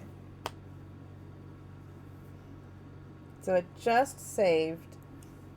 I'm going to be back as soon as I can. You know, when I do another solo stream to do this game. Because I absolutely love it. And I need to know what's going to happen. So, I think we're going to call it here. And I don't know exactly when I'll be back for it. But hopefully very soon.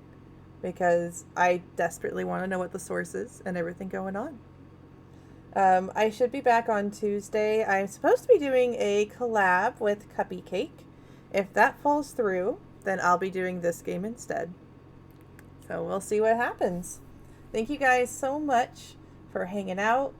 I hope that you are enjoying this game and enjoying the story. Thanks for helping with making the choices and all of that fun stuff. And I'll see you guys later. Bye!